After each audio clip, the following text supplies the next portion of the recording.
The courthouse air felt dense that morning, thick with the scent of old wood and accumulated tension. Victoria Hayes smoothed the fabric of her navy dress for the third time, willing her hands to stop trembling as Gerald Pemberton stood before Judge Margaret Thornton with the kind of confidence that came from decades of winning. His client, Nathan Blackwood, sat perfectly composed at the plaintiff's table, expensive suit pressed to knife-edge precision, not a single thread of worry visible on his handsome features. Victoria watched her husband of 11 years lean back in his chair with that familiar self-assured posture, the one he used during investor presentations, during charity auctions, during those final months when he had methodically dismantled their life together while she struggled to understand what had gone so catastrophically wrong. Before we continue with Victoria's story and what Judge Thornton said next, tell us where you're tuning in from, and if this story touches you, make sure you're subscribed because tomorrow, I've saved something extra special for you. Gerald Pemberton adjusted his wire-rimmed glasses and addressed the court with practiced solemnity. Your Honor, my client has been exceedingly generous in his settlement offer despite the unfortunate circumstances of this dissolution. We believe the terms are more than fair given that Mrs. Blackwood has no capacity for bearing children and therefore will have no future childcare expenses to consider. The words landed like physical blows, each one precisely aimed. She is medically sterile, Your Honor. We have documentation from Riverside Women's Health Clinic confirming this diagnosis following a procedure performed 3 years into the marriage. This fact significantly impacts the financial considerations of spousal support. Victoria felt Catherine Sterling's hand touch her arm, a silent message to remain calm, to trust the process. Kate had insisted they let Nathan's team go first, let them commit to their narrative before the reveals began. Now, watching Gerald Pemberton distribute copies of medical records to the judge and opposing counsel, Victoria understood the strategy. They were digging themselves deeper with every confident assertion, every dismissive gesture toward her future needs. Judge Thornton reviewed the documents with the methodical attention to detail that had made her legendary in Willowbrook County Family Court. Her reading glasses perched on her nose, silver hair swept back in an elegant bun, expression neutral as carved stone. After several long moments, she looked up at Gerald Pemberton with an expression Victoria couldn't quite read. These records indicate a surgical procedure and subsequent diagnosis of sterility, she said slowly. You're asking the court to consider this in determining spousal support calculations. Precisely, Your Honor. Gerald Pemberton nodded with satisfaction. Given that Mrs. Blackwood will have no dependent children to support, the financial burden on my client should be substantially reduced. We're proposing a lump sum settlement of $200,000 rather than ongoing monthly support. It's a clean break that benefits both parties. The drive to Riverside Women's Health Clinic on that ordinary Thursday morning had felt routine at first. Victoria remembered every detail of that day with the kind of crystalline clarity that trauma burns into memory. She had been 31 years old, married to Nathan for 3 years, living in their beautiful Tudor-style home on Pinehurst Lane in the Crescent Ridge Estates. They had been trying for a baby for 6 months with no success, and her doctor had recommended some basic fertility tests. Nothing serious, nothing to worry about, just standard procedure for couples who wanted to start their family. Nathan had insisted on coming with her to the appointment. At the time, Victoria had thought it was sweet, a sign of his investment in their future children. He sat beside her in Dr. Leonard Ashford's office, holding her hand while the doctor reviewed the test results with an expression of practiced sympathy. I'm afraid the news isn't what we hoped for, Mrs. Blackwood. The tests show significant scarring in your fallopian tubes, likely from an undiagnosed infection years ago. The damage is extensive. Victoria had felt the room tilt slightly, Nathan's grip on her hand tightening. What does that mean? She had asked, her voice sounding distant to her own ears. Dr. Ashford had leaned forward, his tone gentle but firm.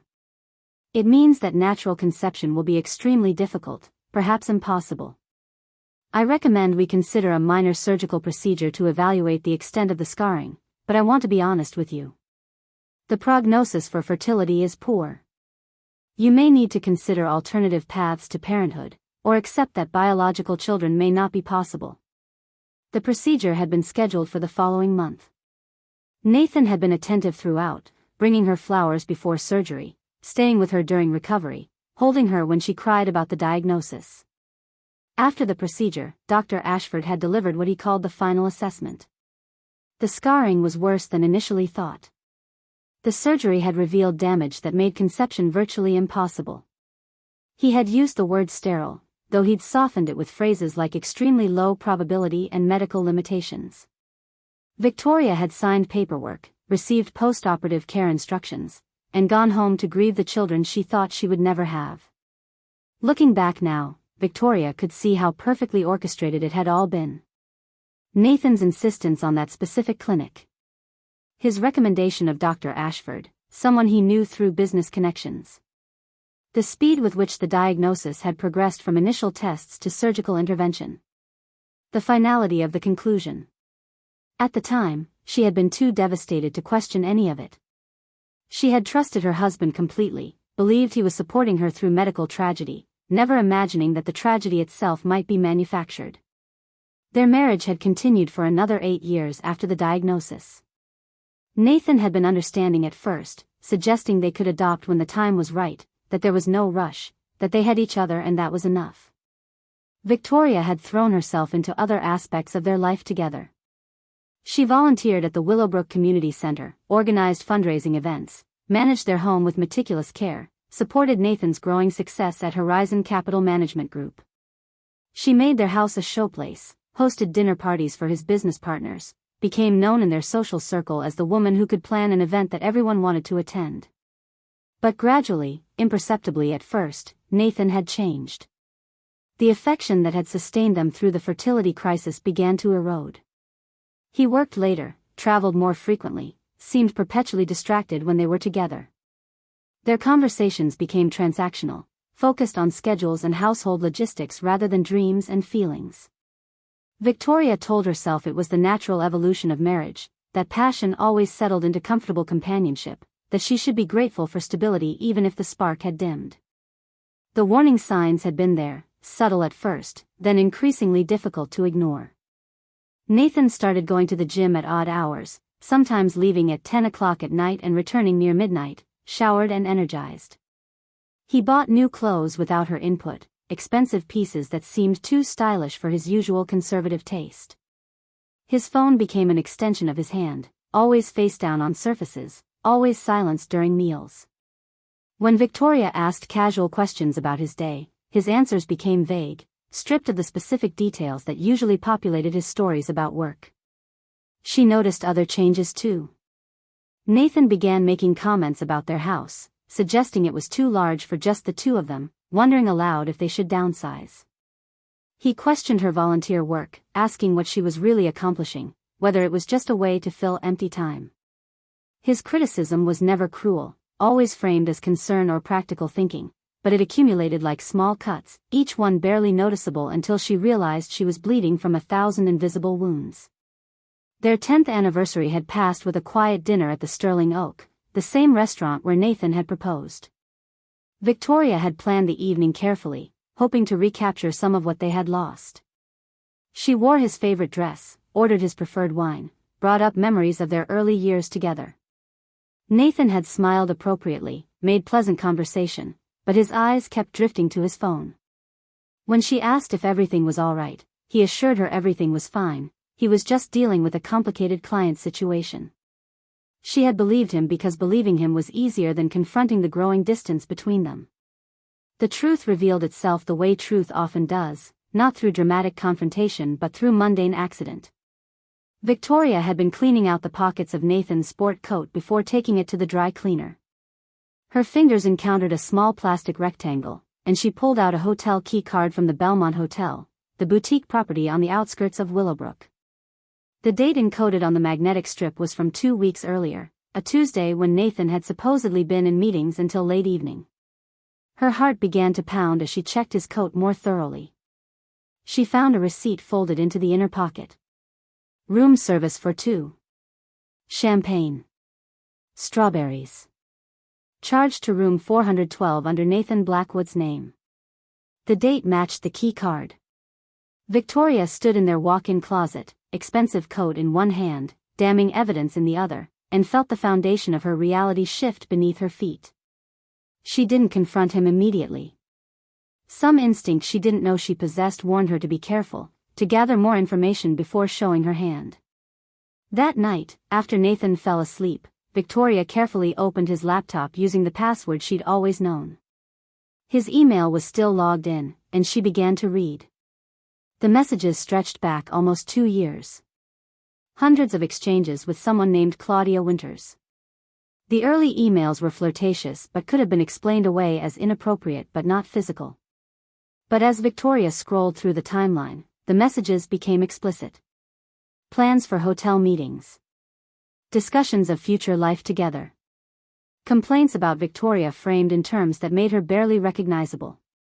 Nathan had described her as emotionally needy, intellectually unstimulating, useful for maintaining his image but ultimately forgettable. In one particularly cutting exchange, Claudia had written that she couldn't wait until Nathan was free from his obligations. Nathan had responded that he was working on the exit strategy, that everything needed to be planned carefully to protect his assets. He wrote that Victoria would be easy to deal with in a divorce because she had no children to complicate matters, no career to give her independence, no real leverage. Preparing and narrating this story took us a lot of time, so if you are enjoying it, subscribe to our channel, it means a lot to us. Now back to the story. The sterility diagnosis would work in his favor, he wrote, because courts wouldn't factor in future child support obligations. Victoria read until dawn, memorizing names and dates, taking careful photos of key emails with her phone. She learned that Claudia Winters was 32 years old, a marketing consultant who had met Nathan at a business conference. She learned that Nathan had been funneling money into a separate account, preparing for divorce while pretending their marriage was simply going through a rough patch. She learned that he viewed her not as a partner but as an inconvenience, someone who had served a purpose but was no longer necessary for the life he wanted to build. When Nathan woke that morning, Victoria was already dressed and making coffee. She greeted him normally, asked about his schedule, kissed him goodbye when he left for work. Then she called her sister Christine. Victoria's relationship with Christine had always been complicated by distance and different life choices. Christine lived in Cedar Falls, a small town 3 hours north of Willowbrook. She had married Brandon Porter, a high school history teacher, and they lived in a modest home with a large backyard and neighborhood kids always running through. Christine had chosen a quieter life, away from the social climbing and image maintenance that defined Willowbrook. The sisters talked regularly but saw each other only a few times a year. When Victoria called that morning and asked if she could visit, Christine heard something in her voice that made her say yes immediately without asking questions. Victoria made the drive to Cedar Falls in a daze, the hotel key card and receipt in her purse like radioactive material. She arrived at Christine's house near lunchtime and broke down before she even made it through the front door. Christine held her while she cried, made tea, sat with her at the kitchen table while Victoria explained everything. The affair. The emails. Nathan's cold assessment of their marriage as a business arrangement that had outlived its usefulness. The way he had weaponized her supposed sterility as a financial strategy. "I don't know what to do," Victoria had whispered. "I gave up everything for him, Chris. I stopped teaching when he needed me to focus on supporting his career. I made our home perfect, I made his life easier, I believed we were building something together. What do I have now?" Christine had taken her sister's hands, her expression fierce. "You have yourself, Victoria. You have strength you haven't had to use yet. And you have me. Whatever you need, whatever happens next, you have me." They talked through the afternoon and into the evening. Christine asked careful questions, helped Victoria think through her options. Should she confront Nathan? Should she file for divorce first? Should she talk to a lawyer before saying anything? Victoria felt paralyzed by the enormity of the decisions ahead of her. It was late that night, after Brandon had gone to bed and the sisters sat in the living room with glasses of wine they weren't really drinking, that Christine said something that changed everything. "Tori, there's something I need to tell you. Something I should have told you a long time ago, but the timing never seemed right." Christine's voice was cautious, careful. "Do you remember when you lived in Cedar Falls? Before you met Nathan?" Victoria nodded slowly. She had lived in Cedar Falls for 2 years after college, teaching at the local elementary school, sharing an apartment with a roommate from university. It had been a good time in her life, simple and uncomplicated. She had moved to Willowbrook for a better teaching position and met Nathan 6 months later at a community fundraiser. You were seeing someone then, Christine continued. That teacher from the high school. Daniel Reed. Victoria hadn't thought about him in years. They had dated for almost 18 months, serious enough that they had talked about marriage, about building a life in Cedar Falls. But Victoria's teaching position in Willowbrook had been too good an opportunity to pass up. Daniel hadn't wanted to leave Cedar Falls. They had tried long distance for a few months, but it hadn't worked. The relationship had ended amicably, sadly, with both of them acknowledging that their paths were diverging. After you left, Christine said carefully, you called me. You were worried about something. Do you remember? The memory hit Victoria like cold water. She had been terrified, alone in her new apartment in Willowbrook, staring at a positive pregnancy test. She had called Christine in a panic. She had been so focused on her new job, so stressed about the move, that she hadn't realized she was late until she was very late. The pregnancy test had been positive. She had been 8 weeks along. I remember, Victoria whispered. I was so scared. The job was new, I was alone, Daniel and I were barely speaking. You decided to tell Daniel, Christine said. You drove back to Cedar Falls that weekend to talk to him in person. You stayed with me and Brandon. Do you remember what happened? Victoria's memory of that weekend was fuzzy, stress and fear blurring the details. She remembered the drive to Cedar Falls. She remembered planning to meet Daniel the next day. She remembered Christine making her dinner, trying to calm her down, telling her everything would work out. But the next morning, Victoria had woken up bleeding. The miscarriage had been swift and brutal, physically painful but emotionally devastating. She had ended up in the emergency room at Cedar Falls General Hospital.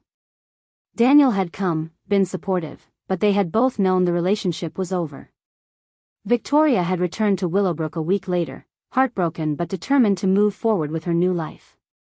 I remember losing the baby, Victoria said quietly.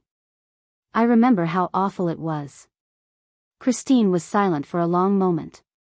Then she said, you didn't lose the baby, Tori. The words didn't make sense.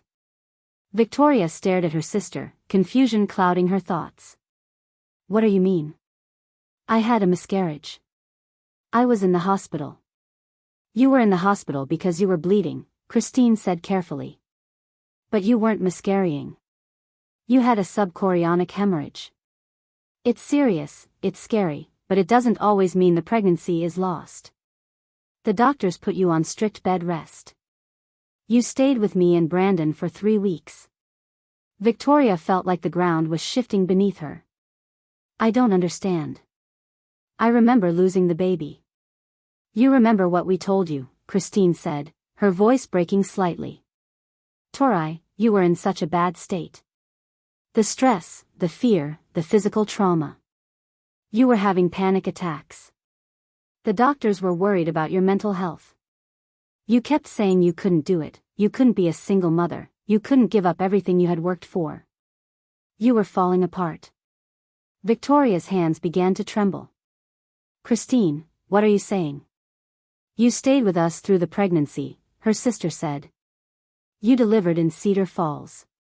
You had a son, Tori. We named him Ethan. And you couldn't cope. You were suffering from severe postpartum depression. You couldn't bond with the baby. The doctors said you needed intensive treatment, that you were at risk. Daniel wanted to step up, but he was overwhelmed too. So Brandon and I, we made a choice. Victoria couldn't breathe. The room felt like it was closing in around her.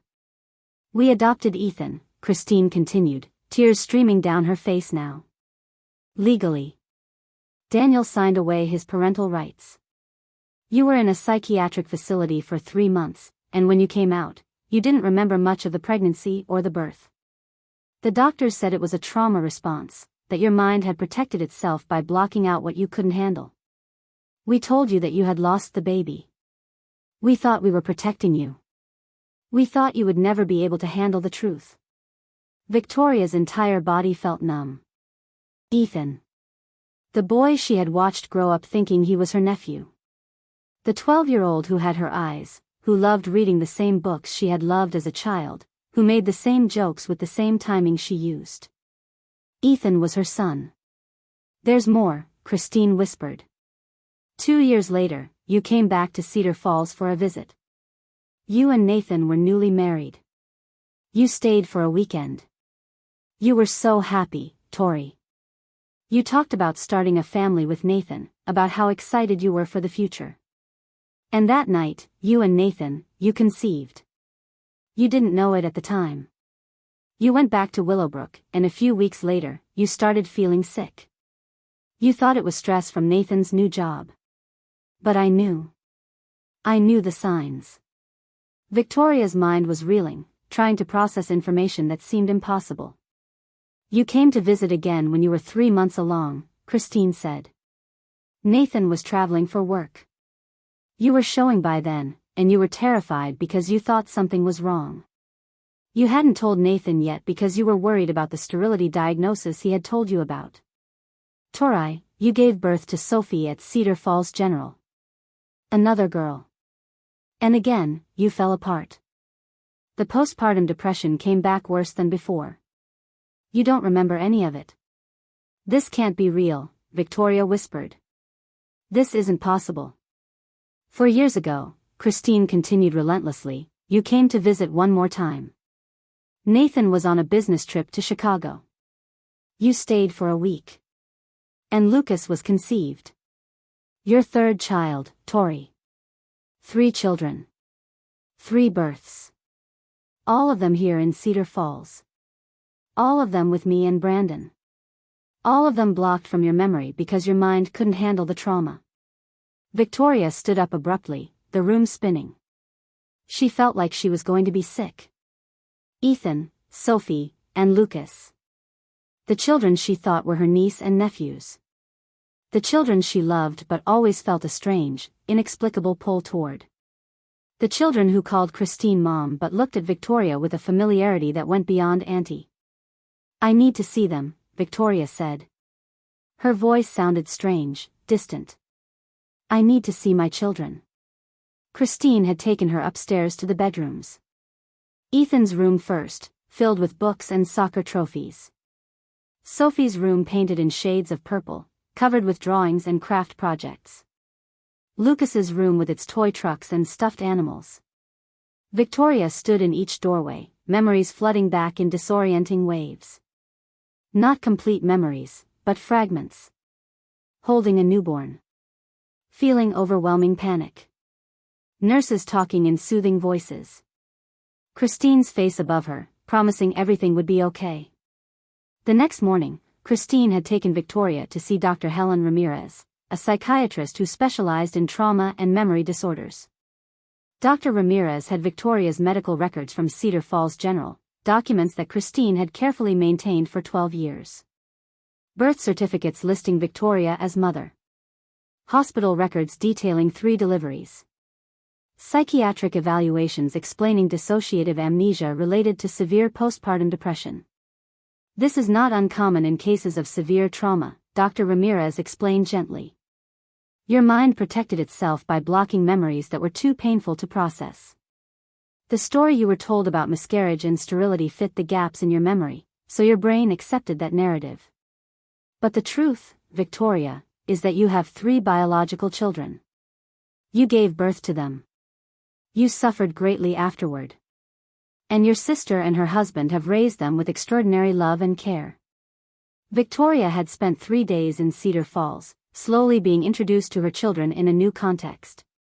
Ethan, who understood more than Sophie and Lucas, had been told carefully that Victoria was his biological mother but that Christine and Brandon were his parents in every way that mattered. Sophie and Lucas were too young for the full truth, but they accepted the growing presence of their aunt with the easy flexibility of children. When Victoria finally drove back to Willowbrook, she carried copies of birth certificates, medical records, and a letter from Dr. Ramirez explaining her condition. She also carried a new understanding of Nathan's betrayal. He had known about the first pregnancy. She had fragments of memory now, pieces coming back slowly. She had told him about being pregnant before the supposed sterility diagnosis. He had been alarmed, concerned, had rushed her to Dr. Ashford. The diagnosis had come immediately after. The surgery had happened quickly. And Victoria's memory of the pregnancy had been erased, replaced by the narrative of medical limitation. Nathan had orchestrated her sterility diagnosis to cover up the existence of her first child. He had used a complicit doctor to create false medical records. He had built his marriage on the foundation of a lie, ensuring Victoria would never question why they couldn't have children. He had trapped her in a reality where she believed herself broken, incapable, less than whole.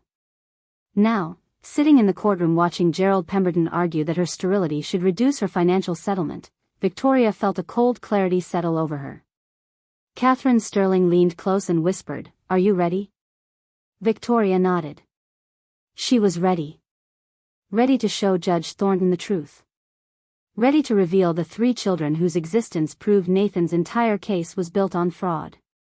Ready to watch her husband's carefully constructed lies collapse around him. Judge Thornton looked from Gerald Pemberton to Nathan, then finally to Victoria and Catherine Sterling. Before we proceed with financial calculations based on the assertion that Mrs. Blackwood is sterile and will have no dependent children, the judge said slowly, "I want to give the defense an opportunity to respond to these medical claims." "Miss Sterling?" Catherine stood, and Victoria saw the smallest hint of a smile on her lawyer's face. "Your Honor," she said calmly, "the defense has significant evidence that contradicts Mr. Pemberton's claims about my client's medical condition. We have documentation that will show the court that not only is Mrs. Blackwood not sterile, but that she has in fact given birth to 3 children." The courtroom went completely silent. Nathan's face drained of color. Gerald Pemberton looked momentarily confused, then turned sharply to his client. Judge Thornton leaned forward, her expression sharpening with interest. "I'm sorry, Ms. Sterling," the judge said. "Did you say 3 children?" "Yes, Your Honor. 3 biological children whose births are documented in medical records from Cedar Falls General Hospital. Children who have been living with Mrs. Blackwood's sister while she recovered from trauma-induced dissociative amnesia. Children whose existence Mr. Blackwood has been aware of and deliberately concealed. We have birth certificates, hospital records, and psychiatric evaluations ready to present to the court." Nathan stood abruptly, his chair scraping loudly against the floor. "This is absurd," he said, his voice tight. "Your Honor, this is clearly a desperate fabrication." "Mr. Blackwood," Judge Thornton said sharply, "sit down. You'll have your opportunity to respond through your attorney." She turned back to Catherine. "Miss Sterling, these are serious allegations. You're claiming that the medical records presented by Mr. Pemberton are false?" "We're claiming more than that, Your Honor." Catherine's voice was steady, precise. "We're claiming that Mr. Blackwood conspired with Dr. Leonard Ashford of Riverside Women's Health Clinic to create false medical records declaring Mrs. Blackwood sterile. We're claiming this was done to cover up the existence of her first child and to ensure he would never face child support obligations. We're claiming systematic fraud that has caused my client 12 years of psychological trauma." Judge Thornton's expression was unreadable, but Victoria saw her grip tighten on her pen. "Mr. Pemberton, did you have any knowledge of children born to Mrs. Blackwood?" Gerald Pemberton looked at Nathan, and for the first time, Victoria saw uncertainty cross the lawyer's face. "Your Honor, I based my arguments on the medical documentation provided by my client. If there are children, this is the first I'm hearing of it." "Then I suggest we take a recess," Judge Thornton said. "We will reconvene in 1 hour. Mr. Pemberton, I recommend you have a very thorough conversation with your client. Ms. Sterling, be prepared to present your evidence in detail. This court does not take kindly to fraudulent medical claims or attempts to hide the existence of minor children." As the judge left the courtroom, Victoria watched Nathan turn to Gerald Pemberton with barely contained fury. The lawyer was already gathering his papers, his movements sharp with anger. Victoria knew that in the next hour, Nathan's entire legal strategy would have to be rebuilt. More importantly, his lies would have to be explained. Catherine touched Victoria's arm. You did beautifully, she said quietly. Just staying calm, letting them commit to their lies. Now we show them the truth. Victoria nodded, her heart still racing but her resolve firm. In 1 hour, she would present the birth certificates of Ethan, Sophie, and Lucas to the court. She would show the medical records proving 3 successful pregnancies. She would introduce Dr. Ramirez's evaluation explaining her dissociative amnesia. She would reveal Nathan's conspiracy with Dr. Ashford to create false sterility records. But more than any of that, she would reclaim the truth of her own life. She would acknowledge her children. She would reject the narrative Nathan had forced upon her. She would stand in front of Judge Thornton and say clearly, definitively, that she was not broken, not sterile, not the convenient fiction her husband had needed her to be. The children were coming to the courthouse after the recess. Christine and Brandon were driving down from Cedar Falls with Ethan, Sophie, and Lucas. Victoria had asked to see them before they entered the courtroom, wanted to prepare them for what was about to happen. Ethan understood that they were proving Victoria was his biological mother. Sophie and Lucas just knew they were going on an adventure to see Aunt Tori at the big courthouse. Victoria stepped out of the courtroom into the marble hallway, Kate beside her, and pulled out her phone. There was a text from Christine with a photo. All 3 children in the car, Ethan looking serious, Sophie grinning widely, Lucas holding a toy truck. The message read, 20 minutes away. The kids are excited to see you. Are you ready for this? Victoria typed back quickly, I've been ready for 12 years. I just didn't know it until now. She looked at the photo again, really looked at her children. Ethan had her eyes, her serious expression when concentrating. Sophie had her laugh, that bright infectious joy. Lucas had her stubborn chin, the one Nathan had always said made her look determined. These were her children. Not Christine's, not in biology. Christine had been their mother in every way that mattered, had raised them with love and patience and devotion. But Victoria had given birth to them. They carried her DNA, her features, her quirks. They were hers in a way Nathan could never erase, no matter how many false medical records he manufactured. Down the hallway, she could see Nathan standing with Gerald Pemberton and another man she didn't recognize. They were arguing in fierce whispers, Nathan's face red with anger or fear or both. He caught her eye across the distance, and for a moment, they stared at each other. Victoria saw the calculation in his expression, the desperate mental scramble to find a way out of the corner he'd backed himself into. She didn't look away. She held his gaze with the steady confidence of someone who knew the truth, who had the evidence, who had already won everything that mattered. Let him panic. Let him scramble. Let him feel what it was like to have reality shift underneath his feet, to discover that the world he thought he controlled was built on sand. After a long moment, Nathan was the one who looked away first.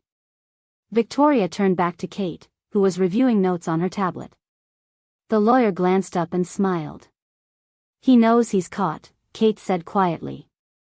Whatever lies he tells Pemberton in the next hour, he knows we have him. The question now is whether he tries to settle or if he forces us to expose everything in open court.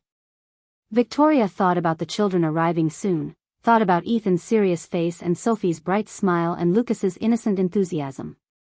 She thought about 12 years of believing herself broken, of grieving children she thought she could never have, of living inside a narrative Nathan had carefully constructed to trap her. If he wants to settle, she said clearly, the answer is no. I want everything exposed in open court. I want Judge Thornton to hear about Dr. Ashford's conspiracy. I want the medical board investigation. I want Nathan to stand in front of everyone and explain why he did this. No quiet settlement. No confidential agreement. I want the truth on the record where it can never be erased again. Kate's smile widened slightly. Then that's exactly what we'll give you, she said. The truth, witnessed and recorded. Justice, public and complete. The recess ended with the kind of anticipation that made the air feel electric. Victoria walked back into the courtroom with Catherine Sterling at her side, aware of every eye tracking her movement. The gallery had filled during the break, word having spread through the courthouse about the unexpected turn in what should have been a routine dissolution case. Nathan sat rigidly at the plaintiff's table, his expensive suit somehow looking less polished than it had an hour ago. Gerald Pemberton shuffled papers with the manic energy of a man trying to construct a defense from rapidly disintegrating materials.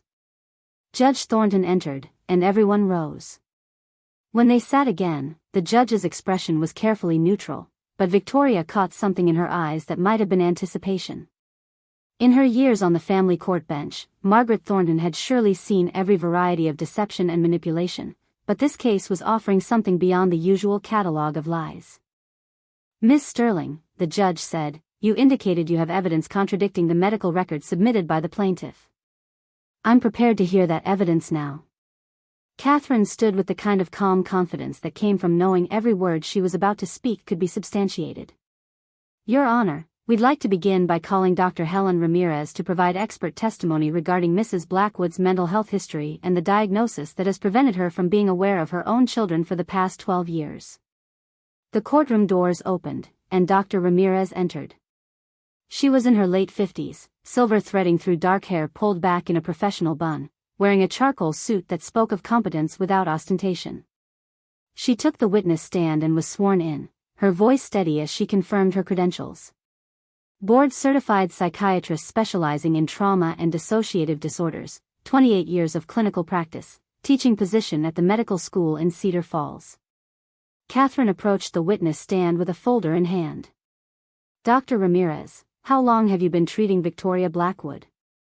"I've been consulting on Mrs. Blackwood's case for 12 years, though she only became my active patient again in the past 2 weeks. My initial involvement began shortly after the birth of her first child." "Can you explain the circumstances of that initial treatment?" Dr. Ramirez glanced at Victoria with professional sympathy before continuing. "Mrs. Blackwood gave birth to a son, Ethan, 12 years ago at Cedar Falls General Hospital. The delivery was uncomplicated physically, but Mrs. Blackwood experienced severe postpartum depression that progressed into postpartum psychosis. She was unable to bond with the infant, experienced intrusive thoughts, and suffered from acute anxiety that made basic functioning impossible. She was admitted to the psychiatric unit where I oversaw her care for 3 months." Gerald Pemberton was on his feet immediately. "Objection, Your Honor. This testimony is not relevant to the dissolution proceedings.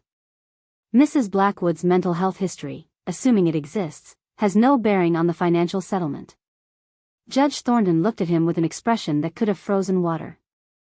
"Mr. Pemberton, you spent considerable time this morning arguing that your client should pay less spousal support because Mrs. Blackwood has no children and is medically incapable of having children. If Dr. Ramirez is about to testify that Mrs. Blackwood does in fact have children, that seems remarkably relevant to your own arguments." Objection overruled. "Continue, Dr. Ramirez." The psychiatrist nodded.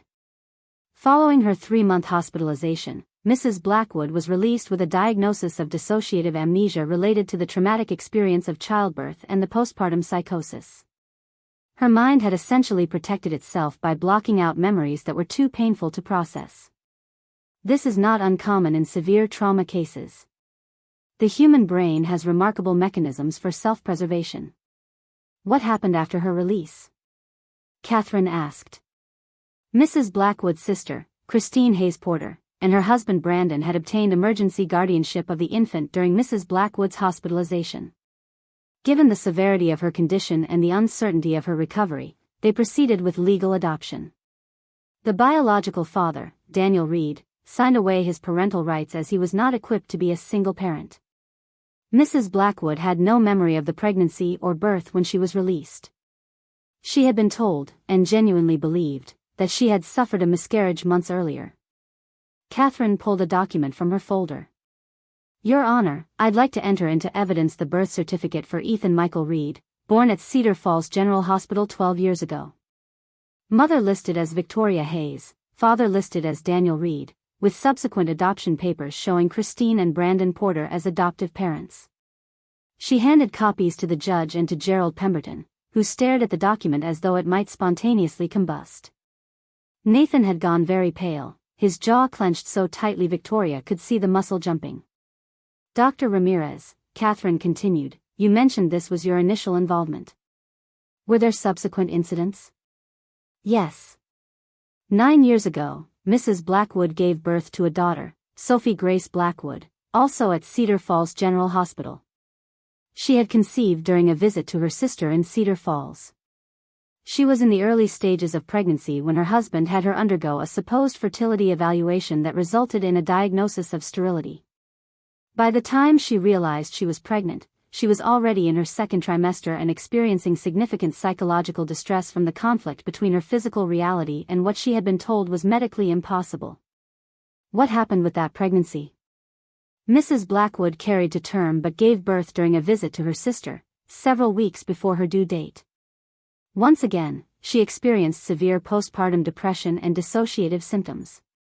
Once again, her sister and brother-in-law stepped in to care for the infant. Once again, Mrs. Blackwood's memory of the pregnancy and birth was blocked by her trauma response.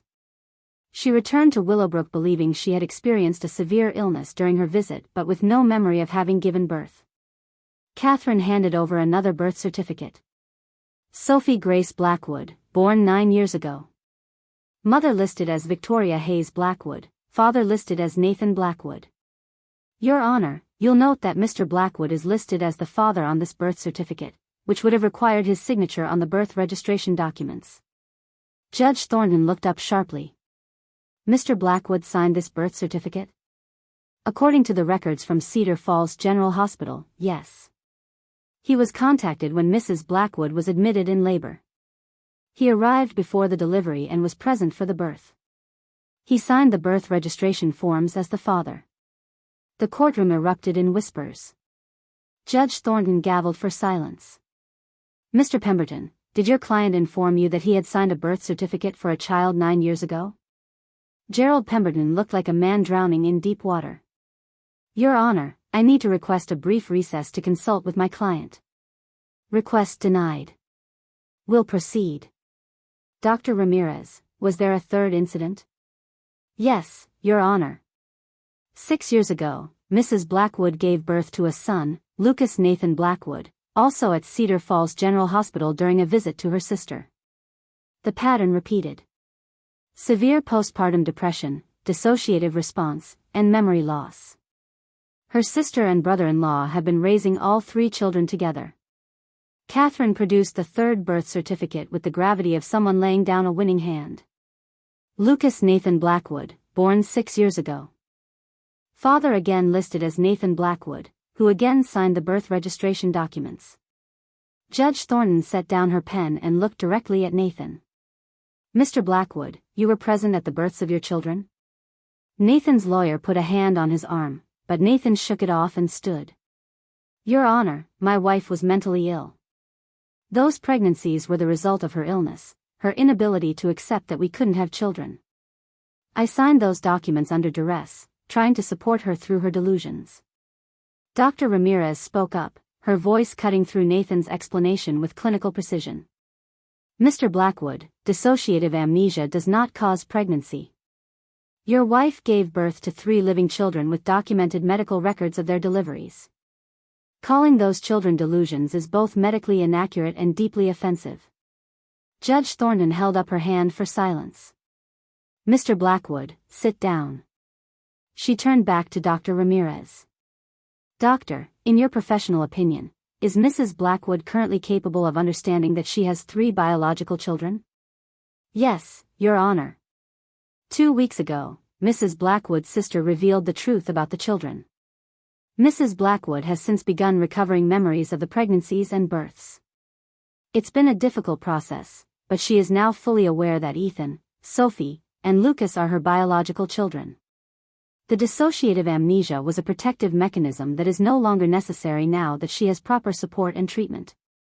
And in your professional opinion, was Mrs. Blackwood truly sterile as claimed in the medical records from Riverside Women's Health Clinic? Absolutely not. 3 successful pregnancies and live births constitute definitive proof of fertility. Any medical records claiming sterility would have to be fabricated or based on falsified test results. Catherine turned to face the judge fully. Your Honor, we'd like to call our next witness. Dr. Leonard Ashford, who performed the supposed fertility evaluation and surgical procedure that resulted in Mrs. Blackwood's sterility diagnosis. There was a long pause. Gerald Pemberton cleared his throat. Your Honor, Dr. Ashford is not available to testify. We were not given advance notice that he would be called as a witness. How convenient, Catherine said dryly. Your Honor, we anticipated that Dr. Ashford might be unavailable. We have instead subpoenaed his medical records and would like to call Marcus Delaney, a private investigator who has been examining the relationship between Dr. Ashford and Mr. Blackwood. Judge Thornton nodded. Call your witness. Marcus Delaney was exactly what Victoria had hoped a private investigator would be. Mid-40s, observant eyes, the kind of forgettable face that probably served him well in his profession. He took the stand and was sworn in, then Catherine handed him a thick folder. Mr. Delaney, can you explain your investigation into the relationship between Nathan Blackwood and Dr. Leonard Ashford? Delaney opened the folder with practiced ease. Mr. Blackwood and Dr. Ashford met through Horizon Capital Management Group, where Mr. Blackwood works as a senior investment advisor. Dr. Ashford became a client of the firm 8 years ago.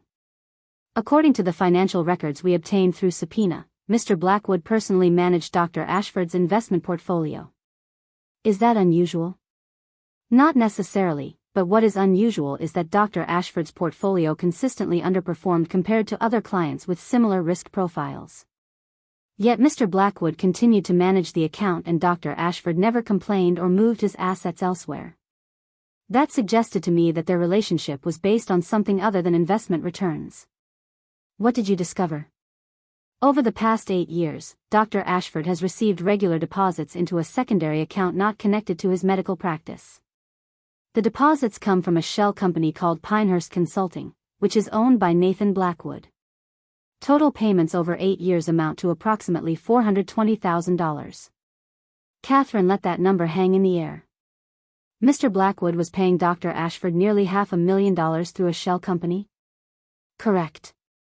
The payments began shortly after Mrs. Blackwood's supposed sterility diagnosis and surgical procedure. They continued on a quarterly basis like clockwork. Do you have a theory about what these payments were for? Based on the timing and the amounts, it appears that Mr. Blackwood was paying Dr. Ashford to falsify medical records and provide a fraudulent diagnosis of sterility. This would serve 2 purposes. First, it would explain to Mrs. Blackwood why she couldn't remember her pregnancies, by giving her a medical reason to believe she couldn't have children. Second, it would provide documentation for exactly what we saw this morning, an attempt to reduce spousal support obligations by claiming no children exist or will exist in the future. Gerald Pemberton was on his feet again, his face flushed. Objection. This is pure speculation. There could be dozens of legitimate reasons for those payments. Such as? Catherine asked, turning to face him. Mr. Pemberton, your client paid a doctor who diagnosed his wife as sterile over $400,000 through a secret shell company. Those payments began right after the diagnosis. If you have an innocent explanation for that, I'd love to hear it. Judge Thornton looked at Nathan with an expression of cold fury. Mr. Blackwood, I'm going to give you an opportunity to explain these payments. Right now. Stand up. Nathan stood slowly. The confidence he had radiated at the beginning of the hearing had evaporated, replaced by something that looked like panic barely held in check. Your Honor, those payments were for legitimate investment consulting services that Dr. Ashford provided. Dr. Ashford is a gynecologist, Judge Thornton said flatly. What investment consulting services could he possibly provide to a senior investment advisor at a capital management firm? Nathan fumbled for words. He had expertise in medical sector investments. He helped me understand opportunities in pharmaceutical and medical device companies. Catherine pulled another document from her seemingly inexhaustible folder. Your Honor, we have Dr. Ashford's curriculum vitae and professional history. He has no background in pharmaceutical investments, no publications on medical sector finance, no credentials whatsoever that would justify $420,000 in consulting fees. What he does have is a record of 3 malpractice complaints filed in the past 5 years, all of which were settled quietly out of court. She handed copies to the judge. Additionally, we've obtained testimony from Brenda Caldwell, a former nurse at Riverside Women's Health Clinic, who is prepared to testify that Dr. Ashford regularly falsified test results for patients when requested by their spouses, usually men who wanted to prevent their wives from getting pregnant or wanted to provide documentation for divorce proceedings. Ms. Caldwell was fired when she raised concerns about these practices. "I'd like to hear from Ms. Caldwell," Judge Thornton said. "Is she available?" Catherine nodded to the bailiff, who opened the courtroom doors. Brenda Caldwell entered, a woman in her early 60s with the weary expression of someone who had tried to do the right thing and suffered for it. She was sworn in and took the stand, her hands folded tightly in her lap. "Ms. Caldwell," Catherine began gently, "how long did you work at Riverside Women's Health Clinic?" 14 years. I was a registered nurse and the office manager for Dr. Ashford's practice. Why did you leave? I was terminated after I reported concerns about patient care to the medical board. Specifically, concerns about falsified test results and fraudulent diagnoses. Can you describe what you observed? Brenda took a deep breath. Dr. Ashford had certain patients who came in with their husbands present. The husbands would meet privately with Dr. Ashford before the appointment. Then the test results would come back showing fertility problems, even when the actual test results were normal. I saw the real results. I saw what was entered into the patient charts. They didn't match. Did you ever see Victoria Blackwood as a patient? Yes. She came in about 8 years ago with her husband, Nathan Blackwood. I remember her because she was so hopeful, so excited about starting a family. Mr. Blackwood met privately with Dr. Ashford for about 20 minutes before Mrs. Blackwood's examination. Then Dr. Ashford performed the tests and told her there were significant problems with her fertility. Do you remember what the actual test results showed? Brenda looked directly at Victoria, her expression sympathetic. The actual test results were completely normal. There was no scarring, no damage, no fertility issues whatsoever. But the results that went into her chart, the results she was shown, those indicated severe problems that would require surgery. What happened after the surgery? Mrs. Blackwood was told the surgery had revealed that she was essentially sterile, that natural conception was impossible. But I saw the surgical notes. There was no evidence of any damage. The procedure was unnecessary. She was a healthy woman who was told she could never have children, and it was all a lie. Why didn't you report this at the time? I did. I reported it to Dr. Ashford directly. He told me I was mistaken, that I had confused patient files. When I persisted, he told me that if I valued my job, I would focus on my nursing duties and leave medical decisions to the doctors.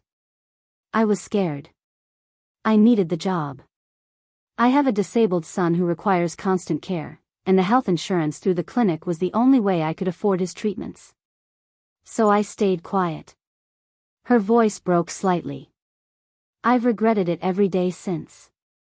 When I finally did report to the medical board 2 years ago, after I had secured other employment, Dr. Ashford fired me and hired lawyers who threatened to sue me for defamation.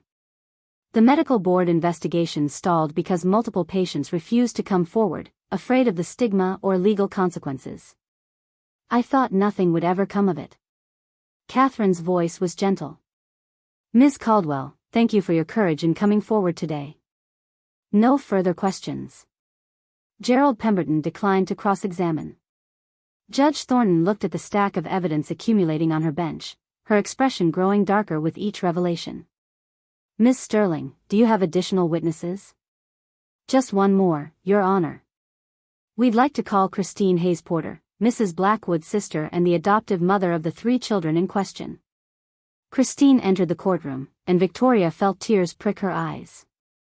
Her sister looked nervous but determined, wearing a simple dress and carrying herself with the quiet dignity of someone who had spent 12 years raising children she loved with everything she had.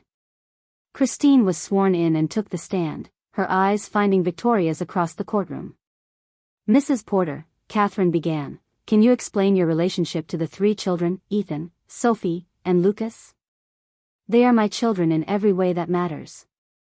My husband Brandon and I have raised them since they were infants. We love them completely. But they are also Victoria's biological children, born from her body, and that truth has become impossible to deny. How did you come to be raising your sister's children? Christine's voice was steady but emotional. After Victoria had her first child, Ethan, she was so sick. The postpartum depression was terrifying. She couldn't function. The doctors said she might never fully recover. The baby needed care, and Daniel, the father, wasn't equipped to raise a child alone. Brandon and I had been trying for years to have children without success.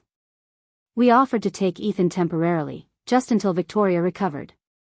But she never remembered having him. Her mind blocked it out completely.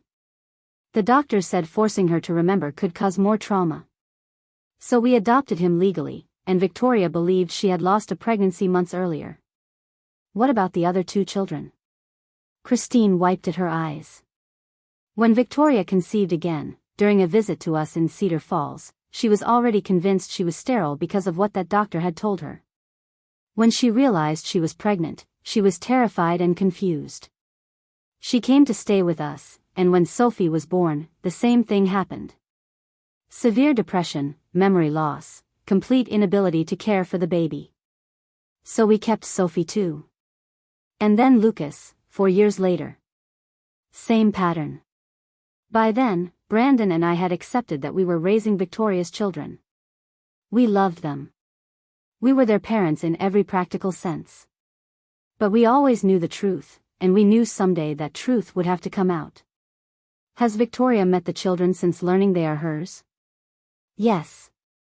2 weeks ago, after Nathan filed for divorce, Victoria discovered evidence of his affair and came to stay with us.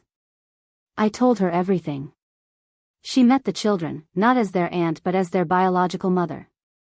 It's been difficult for everyone, but Ethan especially has been remarkably mature about it.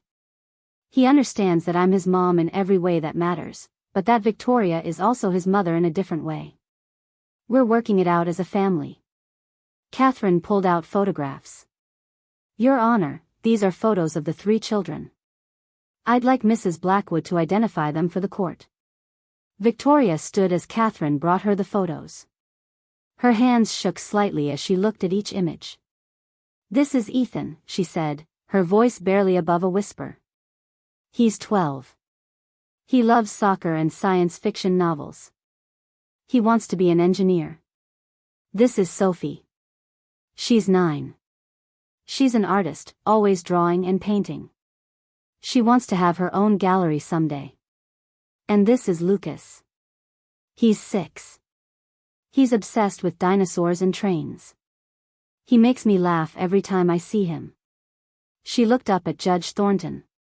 These are my children, Your Honor. I gave birth to them. I love them.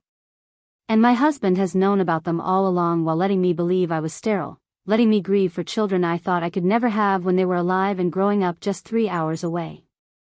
Judge Thornton took the photographs and studied them carefully. Then she looked at Nathan with an expression of such cold fury that even Victoria felt a chill. Mr. Blackwood, I have been presiding over family court cases for 17 years. I have seen every variety of deception, manipulation, and cruelty that people can inflict on each other during divorce. But I have never, in all those years, seen anything quite like this. She set the photographs down with deliberate care. You not only concealed the existence of your own children to avoid child support obligations, you paid a doctor nearly $500,000 to traumatize your wife with a false diagnosis of sterility. You stood by while she grieved for children she believed she could never have, all while knowing those children existed and were being raised by her own sister. You signed birth certificates and then pretended those births never happened. You built your entire marriage on a foundation of calculated, systematic psychological abuse. Nathan tried to speak, but Judge Thornton held up her hand. I'm not finished. This morning, you came into my courtroom with the audacity to argue that your wife deserves less financial support because she's sterile and has no children. You presented fraudulent medical records. You made representations to this court that were not just false but maliciously, deliberately false. And you did all of this while your wife had no memory of her own children because of trauma you helped inflict. The judge turned to Gerald Pemberton. Mr. Pemberton, I'm going to assume you had no knowledge of your client's fraud when you made your arguments this morning. However, I am now ordering you to immediately withdraw from this case. Your client has made representations to you that have led you to make false statements to this court. I will not hold you in contempt, but I expect you to seriously reconsider whether you wish to continue representing someone who has so thoroughly deceived you. Gerald Pemberton looked at Nathan, then back at the judge. Your Honor, I would like to withdraw from this case effective immediately. Granted. She turned to Nathan. Mr. Blackwood, I am continuing this hearing for 2 weeks to give you time to retain new counsel. In the meantime, I am issuing the following temporary orders. First, all marital assets are frozen effective immediately. You will not transfer, sell, or encumber any property, accounts, or investments without express permission from this court. Second, you will pay temporary spousal support to Mrs. Blackwood in the amount of $15,000 per month, beginning immediately. Third, you will pay child support for 3 minor children in the amount established by state guidelines, which given your income appears to be approximately $8,000 per month, also beginning immediately. But Your Honor, Nathan said desperately, I'm not the custodial parent. Christine and Brandon Porter are raising those children. Judge Thornton's voice was ice. You are listed as the father on 2 of those birth certificates, Mr. Blackwood. You signed those certificates. In the eyes of the law, those are your children, and you are financially responsible for them. The fact that they are being raised by relatives due to your wife's medical condition, a condition you exacerbated through your fraud, does not absolve you of your parental obligations. She continued, her tone brooking no argument. Fourth, I am referring this matter to the District Attorney's Office for criminal investigation. The evidence presented today suggests multiple felonies, including fraud, conspiracy to commit fraud, and potentially others that the DA will determine. Fifth, I am referring Dr. Leonard Ashford to the State Medical Board for immediate investigation and potential license suspension. Nathan sank into his chair, all color drained from his face. Judge Thornton gathered her papers. When we reconvene in 2 weeks, I expect Mrs. Blackwood to present a full accounting of her desired settlement terms. Given what has been revealed today, I anticipate that settlement will include substantial compensatory and punitive elements. I also expect the District Attorney's Office to update this court on the status of any criminal charges. We are adjourned. The gavel came down with a sound like finality itself. Victoria felt Catherine's arm around her shoulders, heard Christine's voice calling her name. But mostly she felt the weight of 12 years lifting, the lies crumbling, the truth finally standing in the light where everyone could see it. Nathan tried to approach her as she gathered her things, but Catherine stepped between them. You don't get to talk to her, Kate said firmly. Any communication goes through her attorney. That would be me. And I suggest you spend your time finding a very good criminal defense lawyer, because the DA is going to come at you with everything they have. Nathan looked at Victoria over Catherine's shoulder. This isn't over, he said, but his voice lacked conviction. You can't just destroy my life like this. Victoria met his eyes with a calm she hadn't felt in years. I didn't destroy your life, Nathan. You destroyed it yourself when you paid a doctor to lie to your wife about whether she could have children. When you watched me grieve while our children were growing up 3 hours away. When you built our entire marriage on cruelty and control. I'm just making sure everyone knows what you really are. She walked out of the courtroom with her head held high, Christine beside her, Catherine following with her briefcase full of evidence. Outside, in the courthouse hallway, 3 children waited with Brandon Porter. Ethan stood tall and serious, Sophie bounced with barely contained energy, and Lucas clutched his toy truck while peering around at all the important-looking people in suits. Victoria knelt down so she was at Lucas's level. Hi, sweetheart, she said softly. Thank you for coming today. Aunt Christine said we were helping you, Lucas said. Did we help?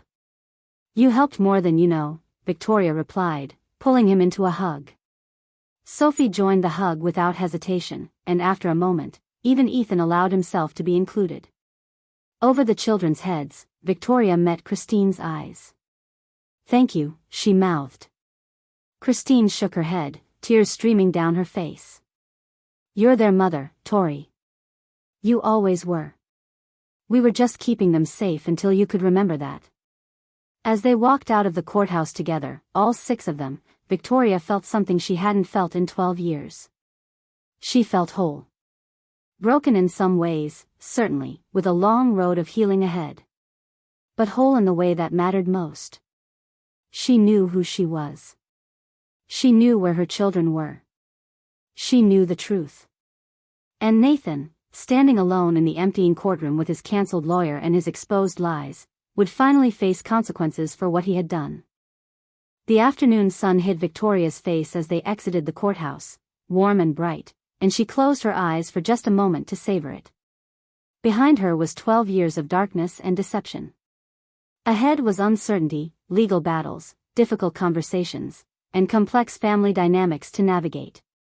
But for the first time since she could remember, Victoria Hayes Blackwood was standing in the light, her children beside her, and the truth finally set free. The weeks following the courtroom revelation moved with the strange dual quality of feeling both impossibly fast and achingly slow. Victoria found herself navigating a reality that still felt surreal, waking each morning in the guest room of Christine's house in Cedar Falls, hearing children's voices drifting up from the kitchen, having to remind herself that those were her children's voices, that the impossible thing was actually true. Catherine Sterling had insisted Victoria stay in Cedar Falls during the investigation period. It's safer, Kate had explained over coffee at the Harborview Cafe, away from Nathan and away from the scrutiny that's about to descend on Willowbrook. The district attorney had moved quickly, faster than anyone expected. Within 3 days of Judge Thornton's referral, a grand jury had been convened. Within a week, indictments came down. Nathan Blackwood was formally charged with conspiracy to commit fraud, filing false documents, and tampering with medical records. Dr. Leonard Ashford faced even more serious charges, including medical fraud, falsifying patient records, and conspiracy. The medical board had suspended his license pending investigation. But Catherine's strategy went beyond waiting for the criminal case to unfold. She had explained to Victoria that they needed to build an irrefutable case not just for the dissolution but for what came after. Nathan would fight, that much was certain. Men like him always fought when their carefully constructed worlds began to collapse. They needed to be 3 steps ahead of every move he might make. Marcus Delaney had continued his investigation with the thoroughness of someone who took personal offense at being lied to. He arrived at Christine's house on a Tuesday morning with 2 banker's boxes full of documents and a laptop covered in stickers from various surveillance equipment companies. Victoria, Christine, and Catherine gathered around the dining room table while Brandon took the children to the park, giving them privacy for what Marcus called the deep dive. "I've been tracking Nathan's finances for the past 2 weeks, Marcus began, opening his laptop and pulling up a series of spreadsheets that looked like they required an advanced degree to understand. The Pinehurst consulting payments to Dr. Ashford were just the beginning. Nathan has been systematically moving money out of marital accounts for the past 5 years. Not huge amounts at any one time, nothing that would trigger automatic alerts, but consistent transfers that add up to significant sums." "How much are we talking about?" Victoria asked, her voice steady despite the anger building in her chest. Marcus pulled up another spreadsheet. "Approximately $860,000. He's been using a network of shell companies and offshore accounts. Pinehurst Consulting was just one of 6 entities he controls. There's also Crescent Ridge Holdings, Willowbrook Capital Trust, Horizon Partners LLC, and 2 others registered in Delaware and the Cayman Islands." Catherine was taking notes rapidly. "Can you trace where the money went after it left the shell companies?" "Most of it ends up in accounts jointly held with Claudia Winters." Marcus pulled up bank statements with highlighted sections. "They've been planning this for at least 3 years. He's been setting up a completely separate financial life with her. There's a condo in the city registered to one of his shell companies. There are joint investment accounts. There's even a safety deposit box at First National Bank that they both have access to." Victoria felt Christine's hand cover hers on the table. "How did you find all this?" her sister asked. Marcus smiled slightly. "Bank employees don't get paid enough to be loyal to people who treat them poorly. Nathan has a tendency to be dismissive with service workers.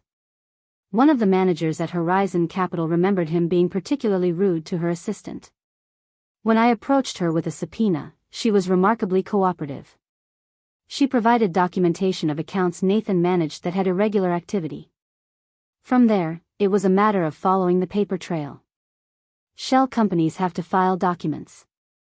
Offshore accounts have to connect to domestic banks at some point.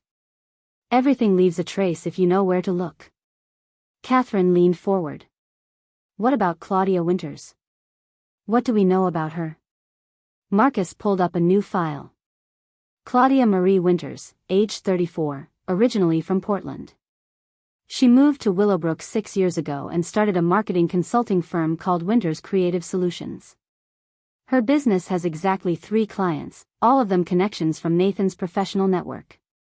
Her income from those 3 clients is approximately $200,000 per year, which seems extraordinarily high for the limited services she appears to provide. She's getting paid to be available to him, Victoria said quietly.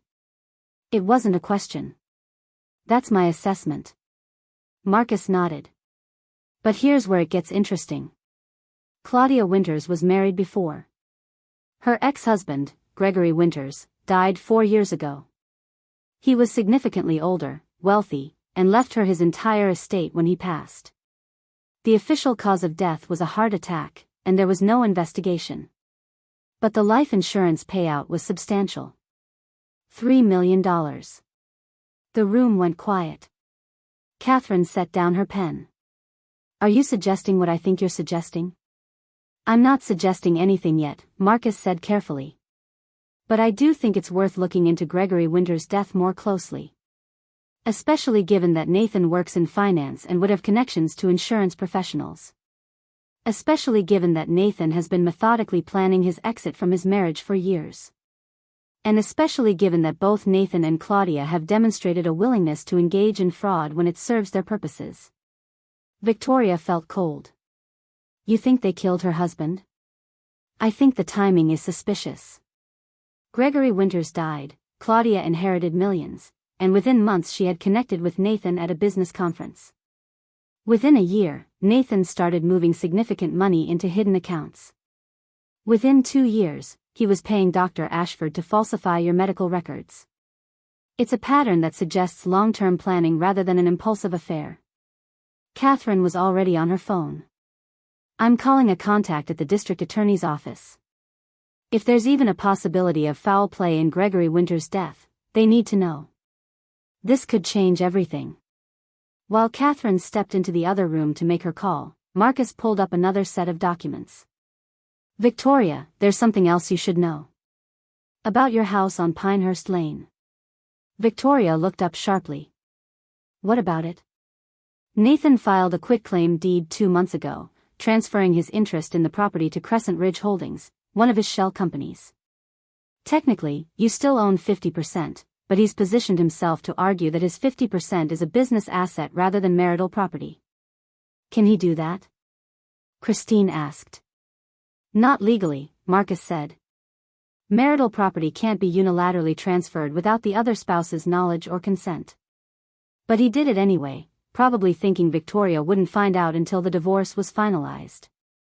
If Catherine hadn't pushed for a full financial audit, this might have slipped through.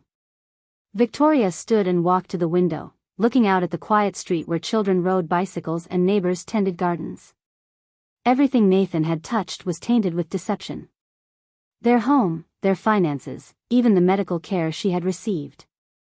How deep did the lies go? How much of her life for the past 11 years had been real? Christine joined her at the window. Torai, I know this is overwhelming. But finding all of this now means you're protected. He can't hide it anymore. Victoria turned to her sister. Did you ever suspect? About Nathan, about what he was capable of? Christine was quiet for a moment. I didn't like him, she finally said. I thought he was controlling. I thought he diminished you. But this level of calculation, this systematic cruelty?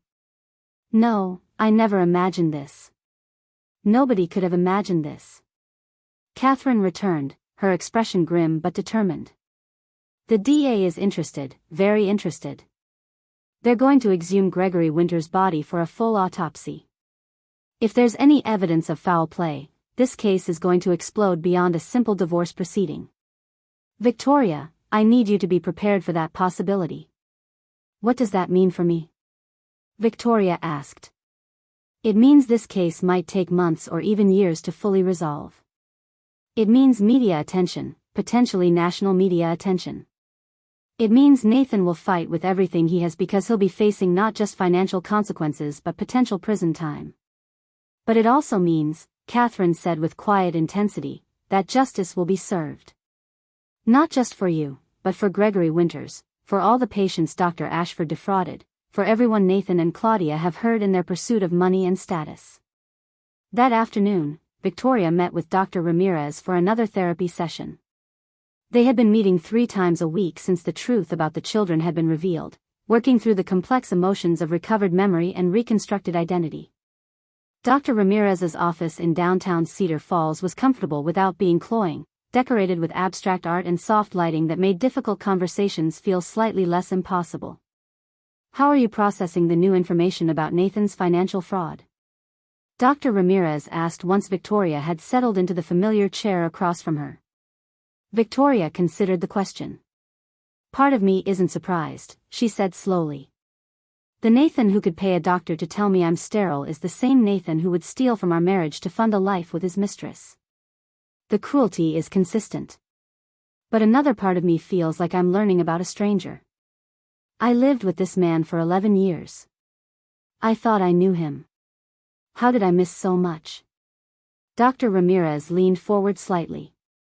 Victoria, one of the most insidious aspects of psychological abuse is that it makes victims question their own perceptions. Nathan deliberately created a reality where you doubted yourself, where you believed you were broken and he was taking care of you despite your limitations. That's not a failure of your awareness. That's evidence of how skilled he was at manipulation. I keep thinking about specific moments, Victoria said. Times when he said things that should have been red flags. He used to joke about how I couldn't balance a checkbook, even though I have a degree in education and I'm perfectly capable of understanding finances. He just never let me access them. He controlled everything and made it seem like he was protecting me from stress.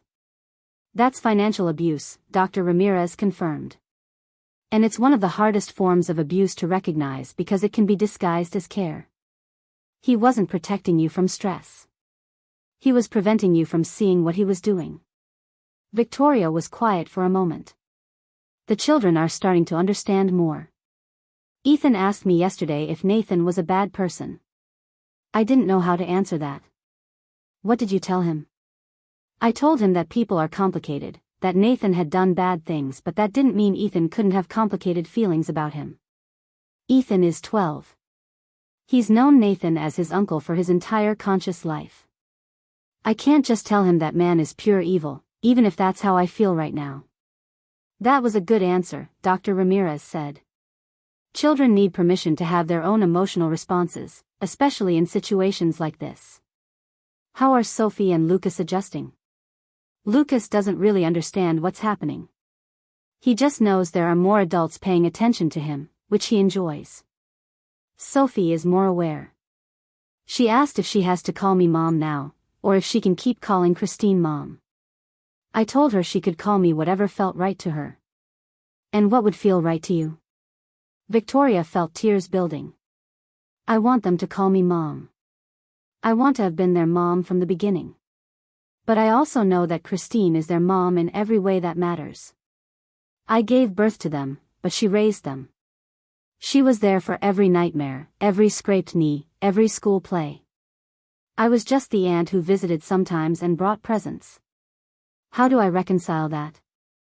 You reconcile it by understanding that love isn't a finite resource, Dr. Ramirez said gently.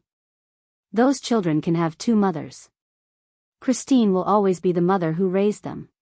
But you are the mother who gave them life, who suffered tremendous trauma to bring them into the world, even if you couldn't remember it. Both truths can exist simultaneously. The session continued for another 40 minutes, working through Victoria's complicated grief for the years she had lost with her children and her equally complicated gratitude that Christine had loved them so completely in her absence. By the time Victoria left the office, she felt marginally more grounded, though the emotional whiplash of her new reality remained constant. That evening, Victoria helped Christine prepare dinner while the children did homework at the kitchen table. It was a scene of such domestic normalcy that Victoria felt almost dizzy with the strangeness of it. 6 weeks ago, she had been living in Willowbrook, married to Nathan, believing herself childless. Now she was chopping vegetables in her sister's kitchen while her daughter asked for help with math homework and her sons argued about whose turn it was to feed the dog. "Sophie," Victoria said, "after we're done with your math, do you want to show me some of your artwork? Your mom mentioned you've been working on a series of paintings about the ocean." Sophie looked up, her face brightening. "Really? You want to see them? Mom usually doesn't have time to look at all of them because I make so many." Christine turned from the stove with a laugh. "Sweetheart, I look at all of them. I just don't always have detailed commentary on every single piece." "But Aunt Tori used to teach art," Sophie said. "She knows about composition and color theory and stuff." Victoria felt a small crack open in her chest. "I did teach art," she confirmed. "And I would love to see your paintings. Maybe after dinner we can talk about them, and if you want, I can show you some techniques I used to teach my students." Sophie's grin was incandescent, and Victoria saw Christine's eyes fill with tears. Her sister turned quickly back to the stove, but not before Victoria caught the expression on her face. Gratitude mixed with grief, joy mixed with loss. They were navigating impossible emotional territory, trying to build a family structure that had no template, no guidebook, no clear path forward. After dinner, Sophie led Victoria to the converted sunroom that served as her art studio. The walls were covered with paintings, drawings, and mixed media pieces that showed genuine talent. Victoria moved slowly through the space, examining each piece with the critical eye of someone who understood technique but also the encouraging heart of someone who recognized passion. "You have a real gift, Sophie," Victoria said honestly. "The way you use color to create emotion, that's advanced for someone your age. Have you thought about taking formal classes?" Sophie shrugged, suddenly shy. "Mom says we can't really afford extra classes right now. And anyway, I can just learn from videos online." Victoria made a mental note to talk to Catherine about the child support payments. If Nathan was going to be forced to financially support his children, Sophie should have art classes. Ethan should have whatever resources he needed for his engineering interests. Lucas should have the best dinosaur books money could buy. They had been deprived of their biological father's support because of his fraud. Now he would pay, literally and figuratively. Sophie pulled out a large canvas from behind a storage shelf. "This one is my favorite," she said. "I call it The Deep End. It's about feeling like you're underwater but not in a scary way.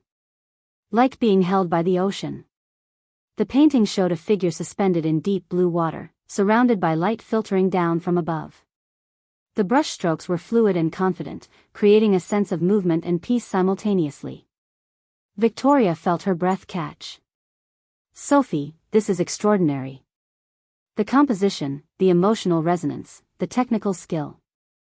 This is genuinely beautiful work." Sophie's cheeks flushed with pleasure. "Sometimes when I paint, I feel like I'm remembering something I never experienced. Does that sound weird?" "Not at all," Victoria said softly. "Art comes from a deep place, deeper than conscious memory. You're accessing something real, even if you can't articulate exactly what it is." They spent another hour discussing art and technique, with Victoria showing Sophie some basic exercises for improving perspective and depth. When they finally returned to the living room, Ethan was reading on the couch while Lucas built an elaborate train track across the floor. Christine and Brandon sat together in comfortable silence, the kind of partnership that came from years of shared experience and deep trust.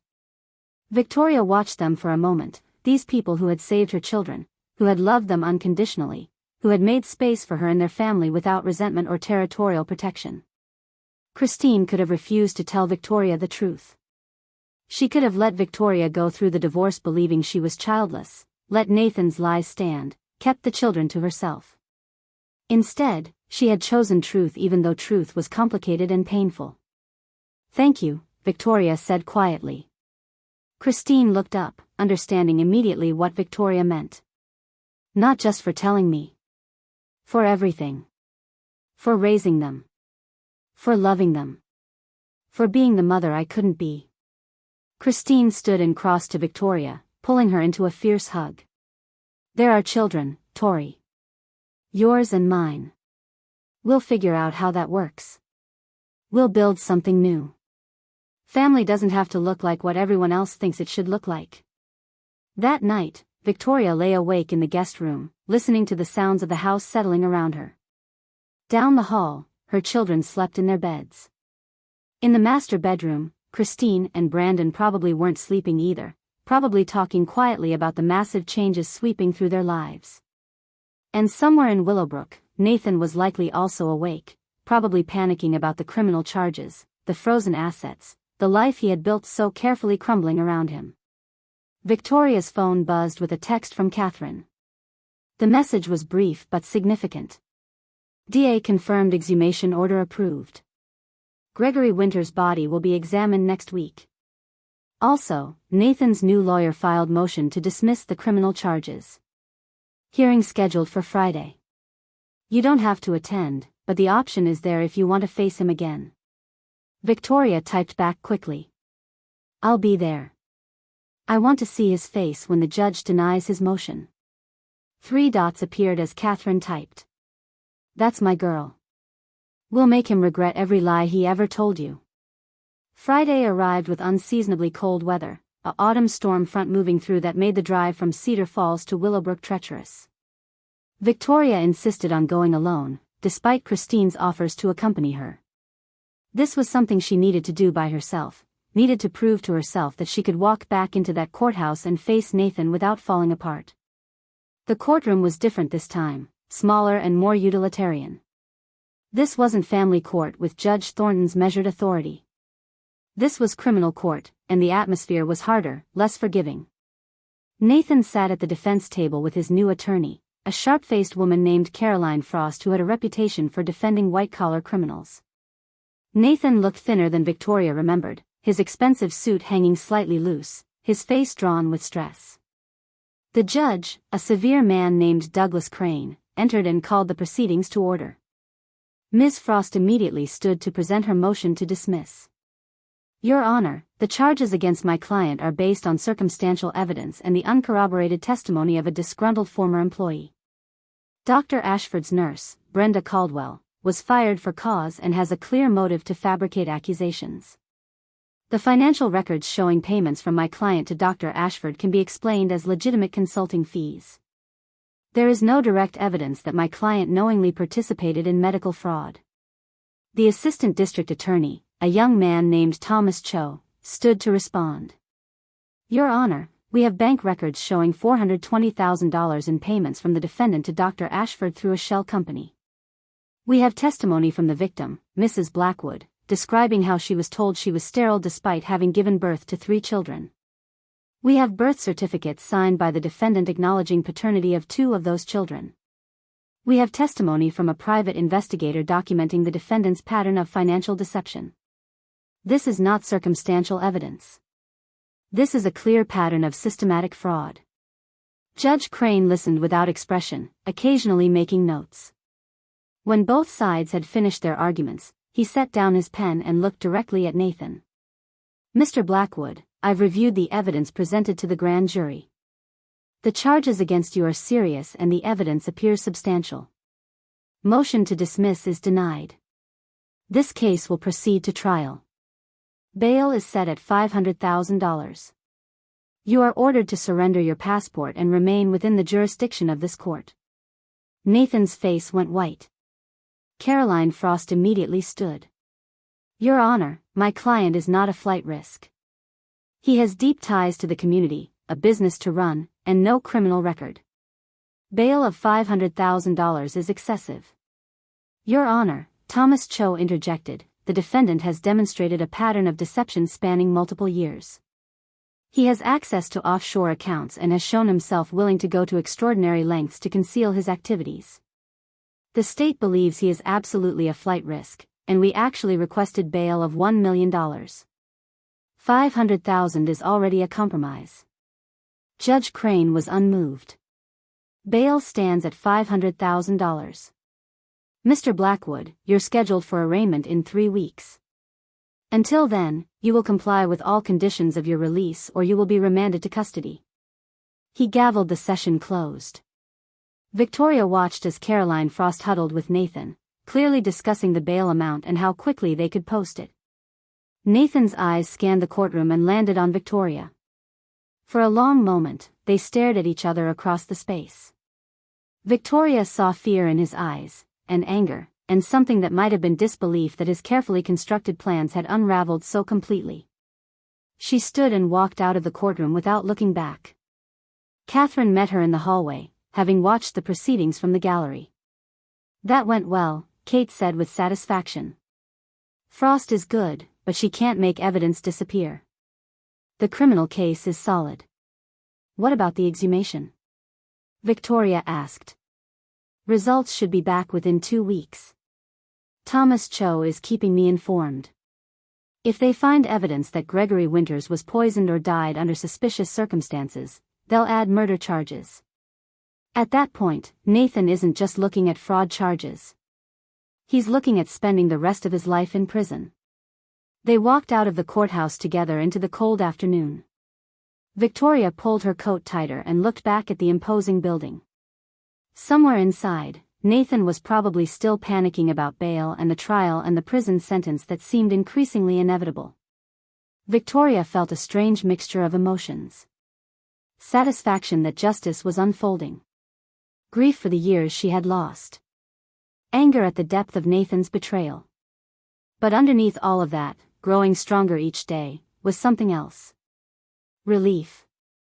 The terrible weight of lies was lifting. The truth was emerging. And she was discovering that she was stronger than she had ever known, strong enough to face what Nathan had done, strong enough to rebuild her identity, strong enough to be a mother to children she hadn't raised. Kate, Victoria said as they reached their cars, I want to go back to Willowbrook. Not to the house on Pinehurst Lane, but to the town. I want to reclaim my space there. I want to face the people who probably think I'm crazy or vindictive. I want to hold my head up and show them I'm not ashamed. Catherine smiled. Then that's exactly what we'll do. We'll go to the Sterling Oak for dinner. We'll walk through downtown. We'll make sure everyone sees that you're not hiding, not broken, not defeated. We'll show them what a woman looks like when she's fighting back and winning. And that's what they did. Victoria spent the weekend in Willowbrook, staying at a hotel rather than the marital home she no longer felt connected to. She had dinner at the Sterling Oak, where she had once celebrated her anniversary with Nathan. She walked through the streets of Crescent Ridge Estates, where neighbors whispered but couldn't quite meet her eyes. She stood outside the house on Pinehurst Lane and felt absolutely nothing for the building that had once represented her entire world. On Sunday afternoon, before driving back to Cedar Falls, Victoria made one final stop. She drove to Riverside Women's Health Clinic, the place where Nathan's conspiracy had begun. The building was dark, signs in the windows announcing that the practice had been closed pending investigation. Victoria sat in her car across the street, staring at the empty building. This was where it started, she thought. This was where Nathan had paid Dr. Ashford to lie to her, to tell her she was broken, to steal her ability to trust her own body. This was where the systematic abuse had taken on the veneer of medical authority, making it almost impossible for her to question. But she knew the truth now. Her body wasn't broken. Her mind had protected her in the only way it could from trauma too great to process. And now, slowly but steadily, she was reclaiming everything Nathan had tried to take from her. Her children. Her identity. Her truth. Her life. Victoria started the car and drove away from Riverside Women's Health Clinic without looking back. The building would be dealt with by authorities, Dr. Ashford would face justice, and she had more important things to focus on. She had 3 children waiting in Cedar Falls who were starting to see her as more than just Aunt Tori. She had a divorce to finalize and a settlement to secure. She had a life to rebuild from the ruins of Nathan's lies. The drive back to Cedar Falls felt different this time. Not an escape but a return. Not running from Willowbrook but choosing Cedar Falls. Choosing her children. Choosing truth. Choosing herself. When she pulled into Christine's driveway, all 3 children ran out to meet her, with Lucas throwing himself at her legs and Sophie showing her a new painting and Ethan carrying her overnight bag with quiet maturity. Christine stood on the porch with Brandon, both of them smiling at the scene unfolding in their front yard. This was family. Complicated, unconventional, built from trauma and truth and tremendous love. This was Victoria's life now, and she was finally ready to live it. The call came on a Wednesday morning 3 weeks later, while Victoria was helping Lucas build an elaborate block tower in the living room. Catherine's voice on the phone was controlled but carried an undercurrent of something sharp and urgent. Victoria, you need to come to my office immediately.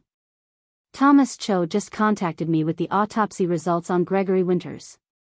We need to talk about this in person. Victoria arranged for Brandon to watch Lucas and made the drive to Catherine's office in downtown Cedar Falls. The law firm occupied the second floor of a renovated brick building, all exposed beams and modern furniture that managed to feel both professional and welcoming. Catherine met her at the reception area personally and ushered her into a conference room where Thomas Cho was already waiting, his expression grave. Mrs. Blackwood, thank you for coming so quickly. Thomas gestured to a chair. I wanted you to hear this directly from me rather than through media reports, because this is going to become public knowledge very soon and you need to be prepared. Victoria sat, her heart hammering. What did they find? Thomas opened a file folder. Gregory Winters died of what was initially ruled as a massive heart attack. He was 68 years old, had a history of high blood pressure, and his death wasn't considered suspicious at the time. However, the exhumation and full toxicology screening revealed the presence of digoxin in his system at levels far exceeding any therapeutic dose. Digoxin? Victoria repeated. It's a cardiac medication, Catherine explained. In normal doses, it helps regulate heart rhythm. In high doses, it causes the heart to stop. The original autopsy didn't screen for it because his doctors knew he took digoxin for his heart condition. Nobody thought to check whether he had been given a lethal dose. Thomas continued. The levels we found suggest Gregory Winters was systematically poisoned over a period of at least 2 weeks. Someone was giving him increasing amounts of digoxin, enough to cause heart failure but gradual enough that it looked like his existing condition deteriorating naturally. This was premeditated murder, Mrs. Blackwood. Someone planned his death very carefully. Victoria felt cold spreading through her chest. Claudia. We believe so, yes. Thomas pulled out another document. We've obtained Claudia Winters' financial records from the time of her husband's death.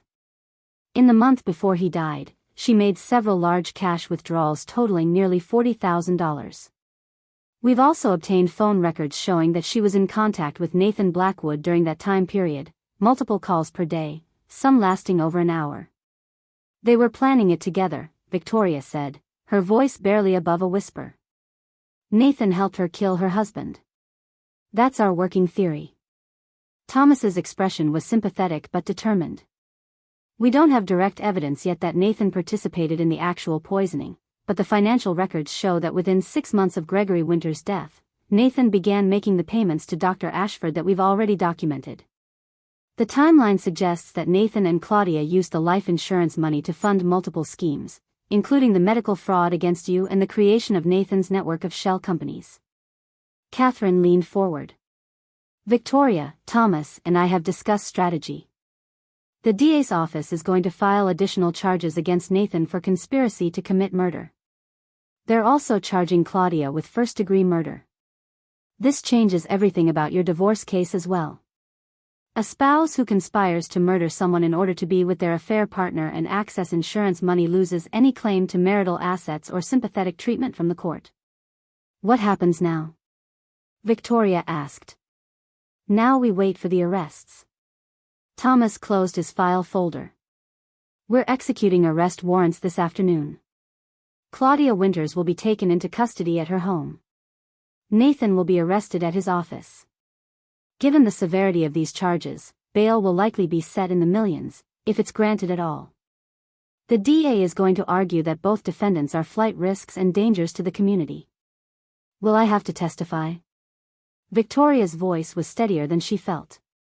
Eventually, yes. But not immediately. The criminal trial will take months to prepare. In the meantime, Catherine will use these developments to push for an expedited dissolution hearing. We want your divorce finalized before Nathan goes to trial for murder. It will be cleaner legally and easier for you emotionally. Victoria left Catherine's office in a daze. Murder. Nathan hadn't just defrauded her and paid a doctor to lie about her fertility. He had helped Claudia Winters kill her husband. He had participated in ending a human life for money and freedom and the ability to build a new life without inconvenient complications like existing marriages. She drove back to Christine's house on autopilot, her mind struggling to process the magnitude of what she had learned. When she arrived, Christine took one look at her face and sent all 3 children upstairs before sitting Victoria down at the kitchen table with tea that Victoria didn't drink. They found poison, Victoria said flatly. Claudia murdered her husband with digoxin, and Nathan helped her plan it. They're both being arrested today. Christine's hand flew to her mouth. Oh my God, Tori. Murder? The life insurance money funded everything else. The payments to Dr. Ashford, the shell companies, their whole plan to eventually leave their respective spouses and live off Gregory Winters' money. They killed him, Chris. They actually killed someone. Christine moved her chair closer and pulled Victoria into a hug. You're safe now. He can't hurt you anymore. They're going to prison, both of them, for a very long time. That evening, the news broke. Local television stations led with the story of Nathan Blackwood, prominent financial advisor, and Claudia Winters, marketing consultant, arrested on charges related to the murder of Gregory Winters 4 years earlier. The reporters stood outside the courthouse, outside Nathan's office building, outside the house on Pinehurst Lane that Victoria had once called home. They used words like shocking and elaborate conspiracy and cold-blooded calculation. Victoria's phone began ringing incessantly. Former friends from Willowbrook calling with questions or offers of support that felt more like curiosity. Reporters requesting interviews. Even Nathan's business partners calling to express disbelief and distance themselves from him. Victoria turned off her phone and sat with Christine and Brandon while the children slept upstairs, watching the news coverage in silence. The next morning, Catherine called with an update. Nathan's bail was set at $2 million, which he couldn't post because all his accessible assets were frozen. He was being held at the county jail pending trial. Claudia's bail was set at $5 million. She also remained in custody. Both had entered pleas of not guilty, and both had retained high-profile criminal defense attorneys. More importantly, Catherine continued, I filed an emergency motion for dissolution this morning.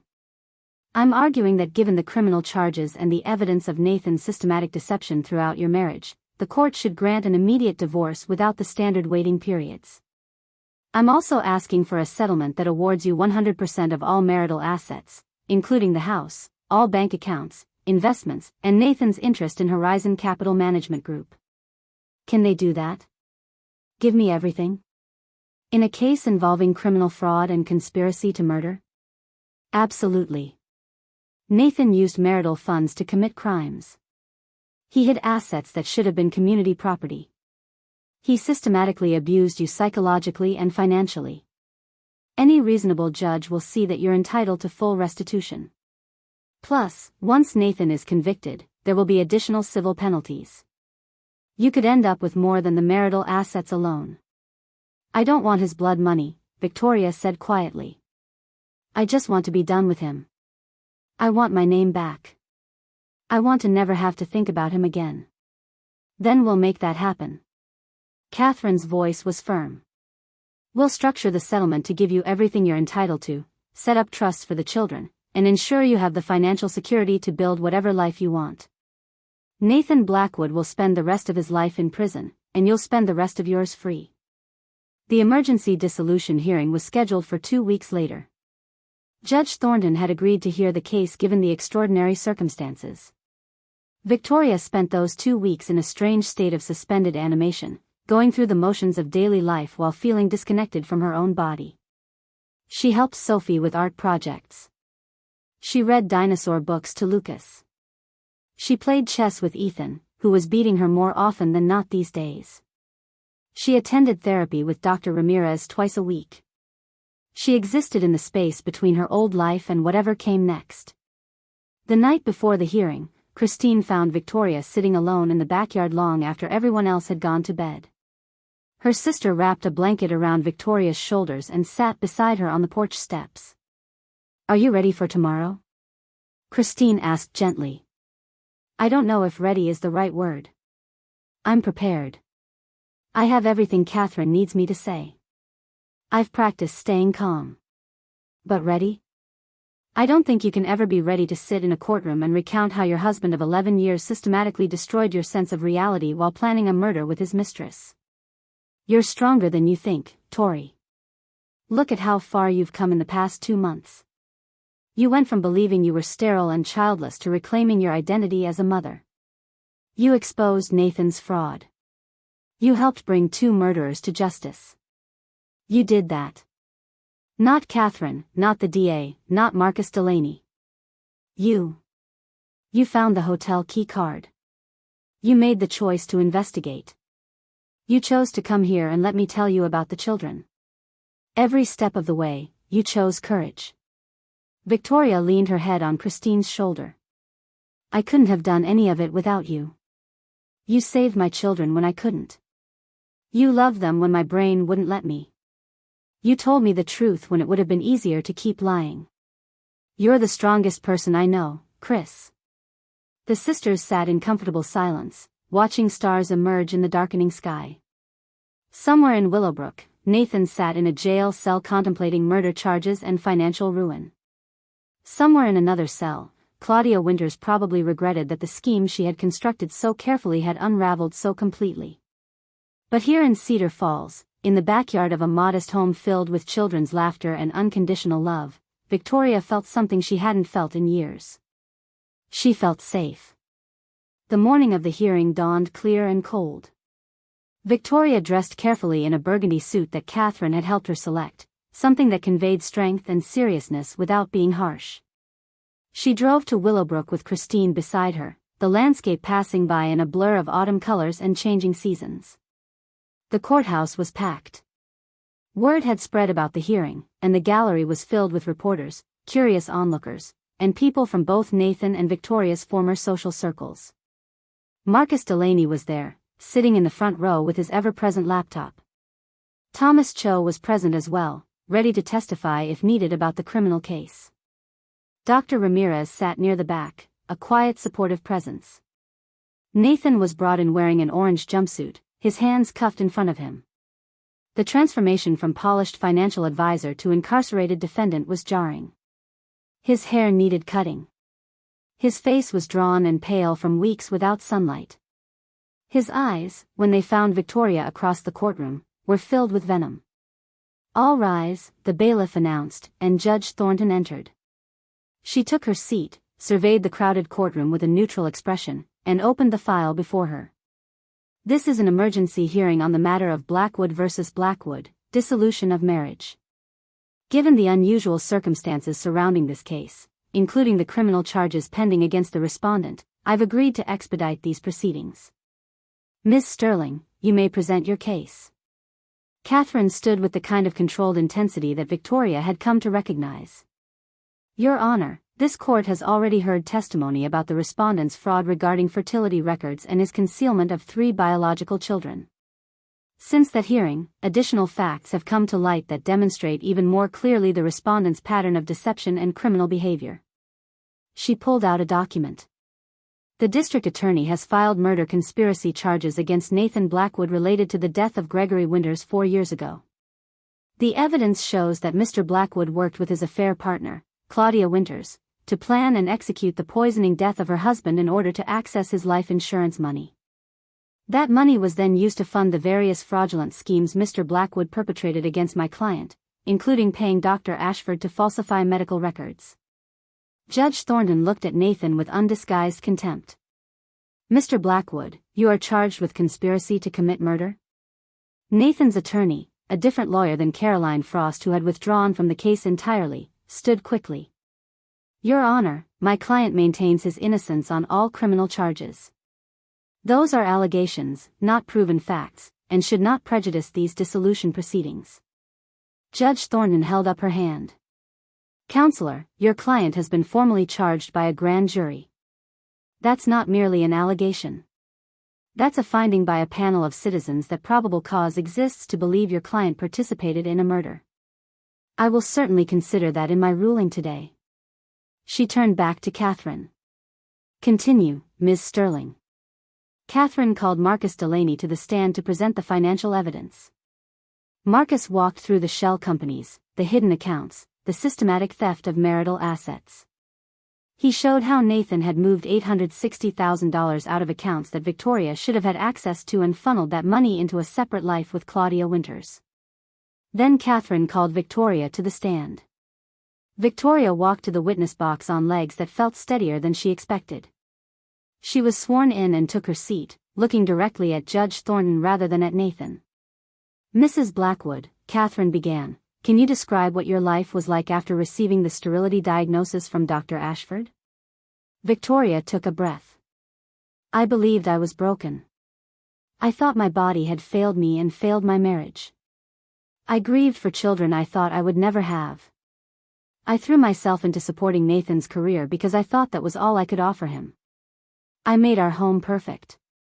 I organized every detail of our social life. I tried to be worth keeping even though I believed I couldn't give him the family he deserved. Were you aware that you had given birth to 3 children during your marriage? No. My mind blocked those memories because the trauma of the births and the postpartum depression was too severe for me to process. I had no conscious knowledge that Ethan, Sophie, and Lucas existed until my sister told me the truth 2 months ago. And when you learned the truth, how did that make you feel? Victoria's voice cracked slightly. Devastated.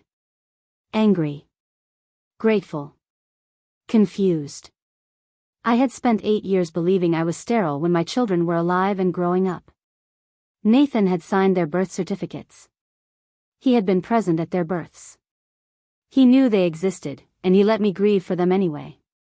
He used my trauma and my memory loss to construct a reality where I believed I was less than whole. What do you want from this dissolution, Mrs. Blackwood? I want my life back. I want my children legally recognized as mine.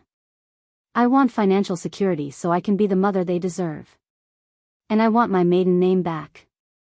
I want to be Victoria Hayes again. I want no connection to Nathan Blackwood or anything he represents. Catherine sat down. Nathan's attorney declined to cross-examine, probably recognizing that any questions would only generate more sympathy for Victoria. Judge Thornton called a brief recess to review the evidence, then returned with a decision that was swift and unequivocal. I've presided over family court for 18 years, Judge Thornton began, and I have seen many difficult cases. But I have never seen a case quite like this one. Mr. Blackwood, you have systematically abused your wife psychologically, emotionally, and financially. You paid a doctor to give her a false diagnosis of sterility. You concealed the existence of your own children. You stole marital assets. And now you face charges of conspiracy to commit murder. Nathan started to speak, but Judge Thornton cut him off with a gesture. You will have your opportunity to defend yourself in criminal court. But in this courtroom, right now, I am ruling on the dissolution of your marriage. And I am ruling entirely in Mrs. Blackwood's favor. She pulled out a document and began reading. The marriage of Nathan Blackwood and Victoria Hayes Blackwood is hereby dissolved effective immediately. All marital assets, including but not limited to the residence at Pinehurst Lane, all bank accounts, investment portfolios, and Mr. Blackwood's interest in Horizon Capital Management Group, are awarded to Mrs. Blackwood as restitution for fraud and abuse. Mr. Blackwood is ordered to pay child support for 3 minor children in the amount of $10,000 per month, retroactive to their births, which creates an arrearage of approximately $1,200,000. That amount will be satisfied through the liquidation of Mr. Blackwood's remaining assets. The courtroom was silent except for the sound of Catherine's pen moving across her notepad. Judge Thornton continued. Additionally, Mrs. Blackwood's request to restore her maiden name is granted. She will be known legally as Victoria Hayes. Mr. Blackwood is prohibited from contacting Mrs. Hayes directly or indirectly.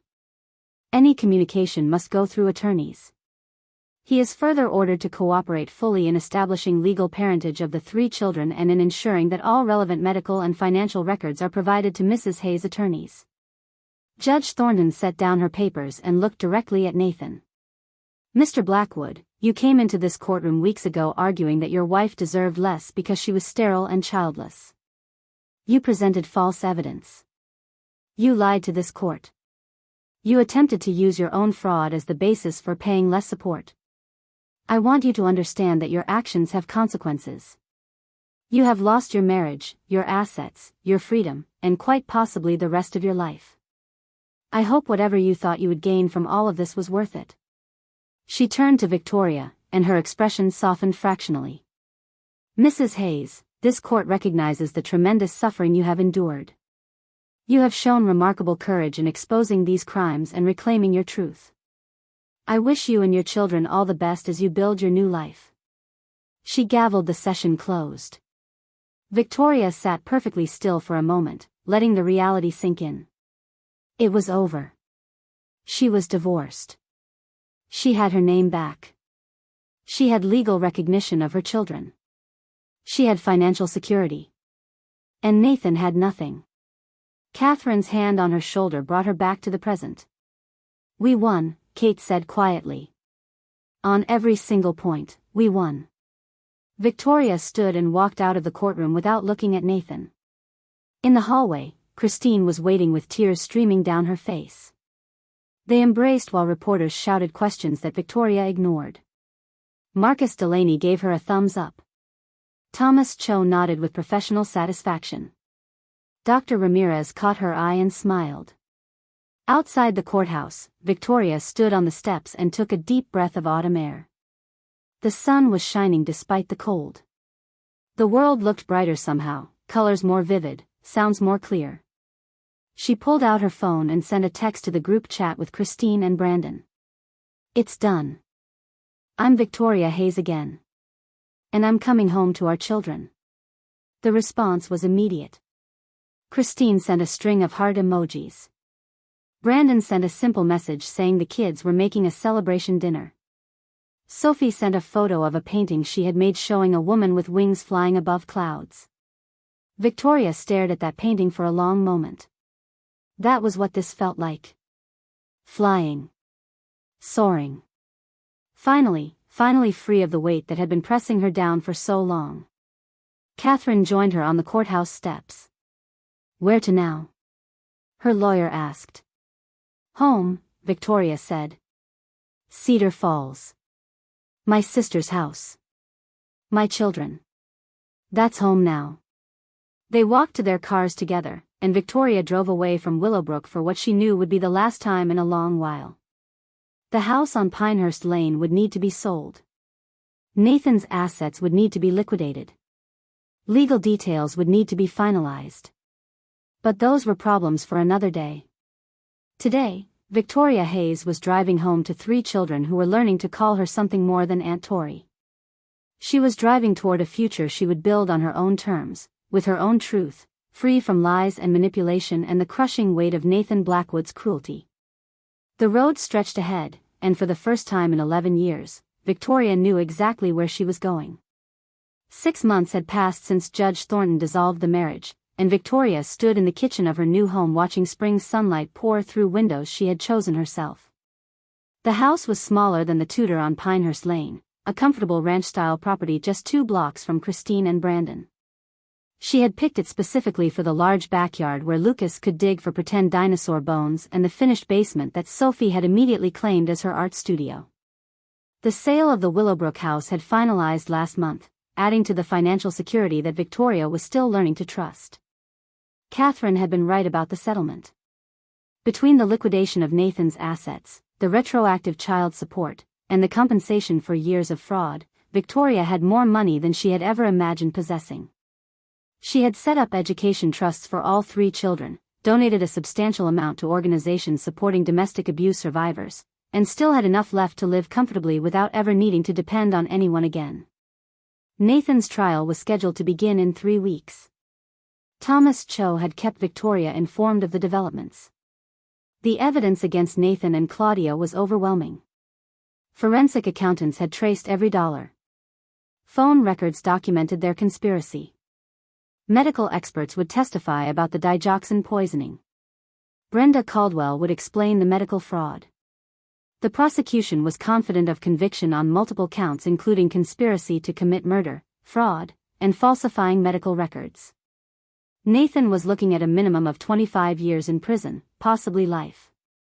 Victoria found that she felt nothing about Nathan's impending trial except a distant satisfaction that justice was unfolding as it should. The white-hot anger had faded. The betrayal still hurt when she thought about it directly, but she was learning to carry that pain differently, like an old injury that ached in certain weather but no longer controlled her movements. Ethan entered the kitchen with his backpack, ready for school. He had started calling her mom about 3 months ago, tentatively at first, then with growing comfort. Christine was still Mom Christine in his vocabulary, and Victoria was Mom Victoria, and somehow that worked for all of them. He kissed her cheek with the casual affection of a 12-year-old who was learning to accept complicated family dynamics. Sophie burst in next, paint already somehow on her hands despite the early hour. She had a gallery showing next month at a local community center, her first public exhibition. Victoria had helped her select and frame the pieces, had watched her daughter's confidence grow with each painting completed. Sophie called her Mama V, which made Victoria's heart squeeze every time she heard it.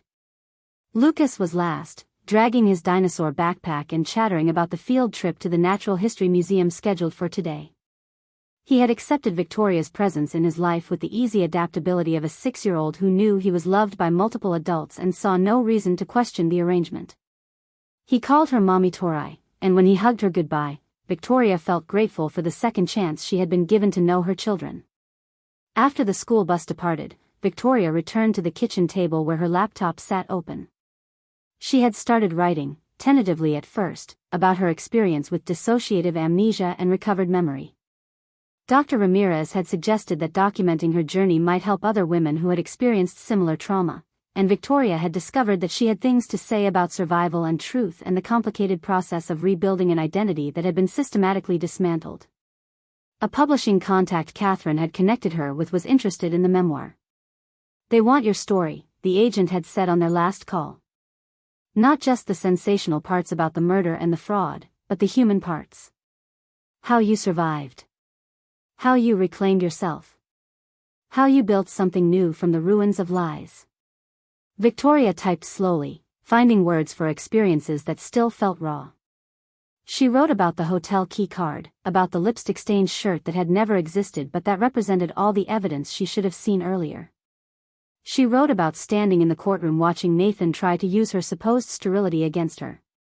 She wrote about meeting her children as something more than their aunt, about Sophie's paintings and Ethan's chess strategies and Lucas's endless dinosaur facts. Her phone buzzed with a text from Christine. "Coffee this afternoon? I have news." The news, it turned out, was that Christine and Brandon were expecting a baby. After years of trying and accepting that they might never have biological children of their own, Christine was 12 weeks pregnant. Victoria hugged her sister in the coffee shop while both of them cried happy tears. "Your kids are going to have a cousin," Christine said through her tears. "A baby sibling for Ethan and Sophie and Lucas." "Our kids," Victoria corrected gently. "They're our kids, Chris. You raised them. I gave birth to them. They belong to both of us. And this baby will have the best family, the most complicated, loving, unconventional family." That evening, Victoria sat in her backyard while the children played with the neighborhood kids in the fading light. She thought about Gregory Winters, a man she had never met whose death had set so many dominoes falling. She thought about Dr. Ashford, whose medical license had been permanently revoked and who faced his own criminal charges. She thought about Claudia Winters sitting in a jail cell contemplating how her carefully constructed plan had unraveled so completely. But mostly, Victoria thought about herself. About Victoria Hayes, who had been lost for so long under the weight of Nathan Blackwood's lies and her own traumatized mind's protective barriers. She thought about the woman she was becoming, stronger and more certain than the woman she had been before the marriage, before the false diagnosis, before everything had fallen apart and been rebuilt. Lucas ran up to her, breathless from playing tag. "Mommy Tori, did you know that some dinosaurs had feathers?